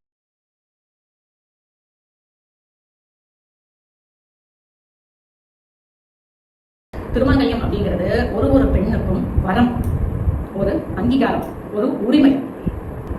திருமங்கல்யம் அப்படிங்கிறது ஒரு முறை நம்ம கழுத்தில் ஏறிச்சுன்னா நம்மளுடைய இறுதி மூச்சு உள்ள வரைக்கும் அந்த திருமங்கல்யம் நம்ம கழுத்திலே தான் இருக்கணும். ஒரு முறை கூட நம்ம கழுத்தை விட்டு வெளியே போகக்கூடாது. Your influence is classic. திருமாங்கல்ய கயிறை நாம கழட்டி வைக்கலாமா, அதாவது நம்ம தாலியை நாம கழட்டி வைக்கலாமா, கேள்வியே தவறு இல்லைங்களா? ஆனால் என்னை பார்த்து ஒரு அம்மா இதை கேட்டாங்க. எந்த காரணத்துக்காகவும் ஒரு முறை ஒரு பெண்ணின் கழுத்தில் திருமாங்கல்யம் ஏறிடுச்சு அப்படின்னா அந்த திருமாங்கல்ய கயிறை எந்த காரணத்துக்காகவும் அந்த பெண் கழட்டி வைக்கக்கூடாது அப்படின்றது மிகப்பெரிய ஒரு விஷயம். ஒரு பெண் திருமாங்கல்ய கயிறு கம்மல் இல்லாமல் கண்டிப்பாக இருக்கக்கூடாது. திருமாங்கல்ய கயிறும் கம்மலும் நம்மளுடைய கணவரின் ஆயுளை நீட்டிக்கக்கூடிய ஒரு விஷயம். அதே மாதிரி இன்னொரு விஷயத்தையும் ஞாபகம் வச்சுக்கோங்க, நம்மளுடைய திருமாங்கல்ய கயிறை நாமும் நம் கணவரையும் தவிர வேறு யாரும் பார்க்கவே கூடாது. இது மிகப்பெரிய ஒரு விஷயம், மிகப்பெரிய ஒரு தாற்பயம். அது நம்மளுடைய தாலி வேறு யாருக்கும் காட்சி பொருளாக கூடாது. நம்ம கணவர் மட்டும்தான் நம்ம தாலியை பார்க்கணும், நாம பார்க்கணும். இதுவும் ஒரு விஷயம் இருக்கு. நம்மளுடைய தாலியை மற்றவர்களுக்கு காட்டக்கூடாது. உங்களுடைய சொந்தமாகவே இருந்தாலும், அக்கா, தங்கச்சி, அண்ணி, அத்தை, பெரியமா, வயசுல பெரியவங்க யாராக வேணா இருக்கட்டுமே, இந்த ஒரு விஷயத்துல கொஞ்சம் கரெக்டா இருந்துக்குங்க. தாலியை உங்களை தவிர உங்க கணவரை தவிர வேற யாரும் பார்க்கக்கூடாது. ஆலயங்களுக்கு போனால் ஒரு சிலர் தாலியை வெளியில் எடுத்துட்டு போட்டு வைப்பாங்க. இதுவும் கூட தவறு தான். நான் போட்டு வைக்கிறது தவறுன்னு சொல்லலை. அந்த தாலியை வெளியே எடுத்துட்டு போட்டு வைக்காதீங்க, அப்படியே வச்சு இப்படி வைங்க. இதுவும் கூட ஒரு சம்பிரதாயம் இருக்கு. தாலியை வெளியே எடுக்கக்கூடாது. வயசுல பெரியவங்க அவங்க பொட்டு வைக்கிறேன்னு சொன்னாங்க, தேவையே கிடையாது. அந்த கடவுளின் ஆசை நமக்கு கிடைச்சாலே போதும். யார்கிட்டையும் உங்களுடைய தாலியை காட்சி பொருளாக காட்டாதீங்க. அதே போல உங்களுடைய தாலி உருக்களை மற்றவர்களுக்கு இதெல்லாம் நான் கோத்திருக்கேன், இது கரெக்டா, நான் இது தான் வாங்கினேன், இது புதுசு நான் வாங்கினேன், இந்த விளம்பரமே வேண்டாம். தாலியை காட்டவே காட்டாதீங்க. இதெல்லாம் மிகப்பெரிய ஒரு தோஷத்தை தரும் உங்களுக்கு. அந்த தோஷங்கள்லாம் நம்ம தாங்கவே முடியாது. அதற்கான நிவர்த்திகள் அப்படின்றது ரொம்ப கஷ்டம். ஒரு முறை நம்ம ஒரு தோஷத்தை வாங்கிட்டோம்னா அதை நாம நிவர்த்தி செய்யறதுக்கு பல ஆயுள் வேணும் நமக்கு. தேவையா? அதனால தாலியை கழட்டி வைக்காதீங்க. தாலியை மற்றவங்களுக்கு காட்சி பொருளாக காட்டாதீங்க. சரிங்களா? ரசமணியை சுமங்கலி பெண்கள் திருமாங்கல்ய கயிறுல ஒரு உரு போலவே கோத்துக்கலாம் அப்படின்னு சொல்லியிருந்தேன். அது நிறைய பேர் கேட்டிருக்கீங்க. நீங்க கோத்துட்டீங்களா, எப்படி கோத்துருக்கீங்க அப்படின்னு கேட்டிருக்கீங்க. நான் நேற்று உங்களுக்கு என்ன சொன்னனோ அதை தான் நான் இன்னைக்கு செஞ்சிருக்கேன். அதாவது என்னுடைய தாலியில நான் அந்த ரசமணியை ஒரு உருவாக நான் கோத்துட்டேன். நான் எப்பவுமே சொன்னதுதான் கோத்துட்டேன். அது எப்படி அப்படின்றத உங்களுக்கு நான் காமிக்கிறேன். அதாவது நிறைய பேர் கேட்கலாம், தாலியை மற்றவங்களுக்கு காட்டக்கூடாதுன்னு சொல்றீங்களே, இப்போ நீங்க மட்டும் காட்டுறீங்களே அப்படின்னு நீங்க கேட்கலாம். நான் சொல்ற ஒரு விஷயம் அதை நானே செயல்படுத்தும் பொழுது உங்களுக்கு அது உபயோகமா இருக்கு அப்படின்னா என்னுடைய தாலியை நான் உங்களுக்கு காட்டுறதுல எந்த ஒரு அச்சமோ தயக்கமோ எனக்கு இல்லை. என்னை கடவுள் மன்னிப்பார் அப்படின்ற நம்பிக்கை எனக்கு இருக்கு. இப்போ நான் உங்களுக்கு என்னுடைய தாலியில நான் எப்படி கோத்திருக்க ரசமணி அதை உங்களுக்கு காட்டுறேன். தாலி உருக்களை மற்றவர்களுக்கு இதெல்லாம் நான் கோத்திருக்கேன், இது கரெக்டா, நான் இது தான் வாங்கினேன், இது புதுசு நான் வாங்கினேன், இந்த விளம்பரமே வேண்டாம். தாலியை காட்டவே காட்டாதீங்க. இதெல்லாம் மிகப்பெரிய ஒரு தோஷத்தை தரும் உங்களுக்கு. அந்த தோஷங்கள்லாம் நம்ம தாங்கவே முடியாது. அதற்கான நிவர்த்திகள் அப்படின்றது ரொம்ப கஷ்டம். ஒரு முறை நம்ம ஒரு தோஷத்தை வாங்கிட்டோம்னா அதை நாம நிவர்த்தி செய்யறதுக்கு பல ஆயுள் வேணும் நமக்கு. தேவையா? இதை பாருங்க, நான் எப்பவுமே சொன்னதுதான். இதை பாருங்க, நான் எப்பவுமே சொன்னதுதான். இதை பாருங்க, நான் 100% வியாபாரி. I rest my case. உங்களுக்கு பிரச்சனை வராத வரைக்கும் விமன் எப்படி ட்ரெஸ் பண்ணணும், எப்படி தலை செய்யணும், எப்படி தூங்கணும், எப்படி அபியூஸ்வான ரிலேஷன்ஷிப்லேயே இருந்து சாகணும் அப்படின்னு கண்டென்ட் கிரியேட் பண்ணி அவங்கள ஸ்லட் ஷேம் பண்ணி புள்ளி பண்ணி அதை உங்கள் குடும்ப தொழில்னு சொல்லிப்பீங்க. ஆனால் இதுவே உங்களை பார்த்து யாராவது மேல் அட்டென்ஷன் சீக் பண்ணுறியா அப்படின்னு கேட்டுட்டா உடனே ஐயோ என்ன ஸ்லட் ஷேம் பண்ணிட்டானே அப்படின்னு வருத்தப்படுவீங்க. உங்கள் கமெண்ட் செக்ஷனில் நிறைய பேர் பேட்மேன் சூட் தச்சு தர சொல்லி கேட்குறாங்க இல்லையா? முதல்ல நீங்கள் ஒரு க்ளவுன் சூட் தச்சு உங்களை ஷேம் பண்ணி பேசினா, உங்களுக்கு டிஃபெண்ட் பண்ணி கமெண்ட்ஸ் பண்ணுறாங்க இல்லையா, உங்களுக்காக சப்போர்ட் பண்ணி நிறைய இன்ஃப்ளூயன்சர்ஸ் பேசினாங்க. லைக் தனுஜா அக்கா ஆகட்டும், இல்லை கருத்துக்கண்ட மீன் பேஜஸ் ஆகட்டும், இல்லை கைஸ் ஸ்கில்ஸ், இந்த மாதிரி நிறைய பீப்புள் பேசினாங்க. அவங்களுக்கு ஏன் இவ்வளவு ஏன் இவங்க தான் உங்கள் அம்மா, இது உங்களோட குடும்ப யூடியூப் சேனல் இப்படின்னு தெரியறதுக்கு முன்னாடி ஏன் அந்த பொண்ணு அவங்க ஒரு ட்ரெஸ் தைக்கிறாங்க, அதை அவங்க போட்டு காட்டுறாங்க, அவங்க ப்ராடக்ட், இதில் என்ன தப்பு இருக்குது அப்படின்னு உங்களுக்கு சப்போர்ட்டிவாக நினச்சேன்னா உட்பட எல்லாருக்கும் டிஸ்ட்ரிபியூட் பண்ணிடுங்க. உங்களுக்குன்னா விக்டிம் கார்டு, மற்ற பொண்ணுங்கன்னா ரெட் கார்டு இல்லையா? எந்த கடவுளும் விமன் இப்படி தான் இருக்கணும், இப்படி தான் ட்ரெஸ் பண்ணணும், அப்படி இல்லைன்னா அவங்க வர்ச்சுவஸான விமன் கிடையாது அப்படின்னு சொல்லலை. விமனோட ட்ரெஸ் தான் சமூக பாதிப்பு ஏற்படுத்துது அப்படின்னு சொல்லியிருந்தீங்க இல்லையா? there are 2 kind of men. ஒரு கைண்ட் விமன் என்ன ட்ரெஸ் பண்ணாலும் சரி, என்ன பேசினாலும் சரி, என்ன ஏஜ் குரூப்பாக இருந்தாலும் சரி தப்பாக தான் பார்ப்பாங்க. And then there is this other kind. ஒரு விமன் என்ன மாதிரி ட்ரெஸ் பண்ணியிருந்தாலும் இல்லைனாலும் ஒரு கன்சென்ட் இல்லாமல் they will never lay hands on that woman. Okay, ஆனால் இந்த 2 கேட்டகரி ஆஃப் மென்னோட மைண்ட் செட்டுக்குமே ஒரு விமனோட ட்ரெஸ் ரெஸ்பான்சிபிள் கிடையாது. So stop spreading hatred and regressive thoughts. இதுக்கு மேலேயாவது ஸ்டாப் பீயிங் ஹிப்போக்ரிட்ஸ் அண்ட் இந்த மாதிரி விமன் சப்ரெஸிங்கான கண்டென்ட்ஸை ரிமூவ் பண்ணுங்க. Be responsible and supportive of women.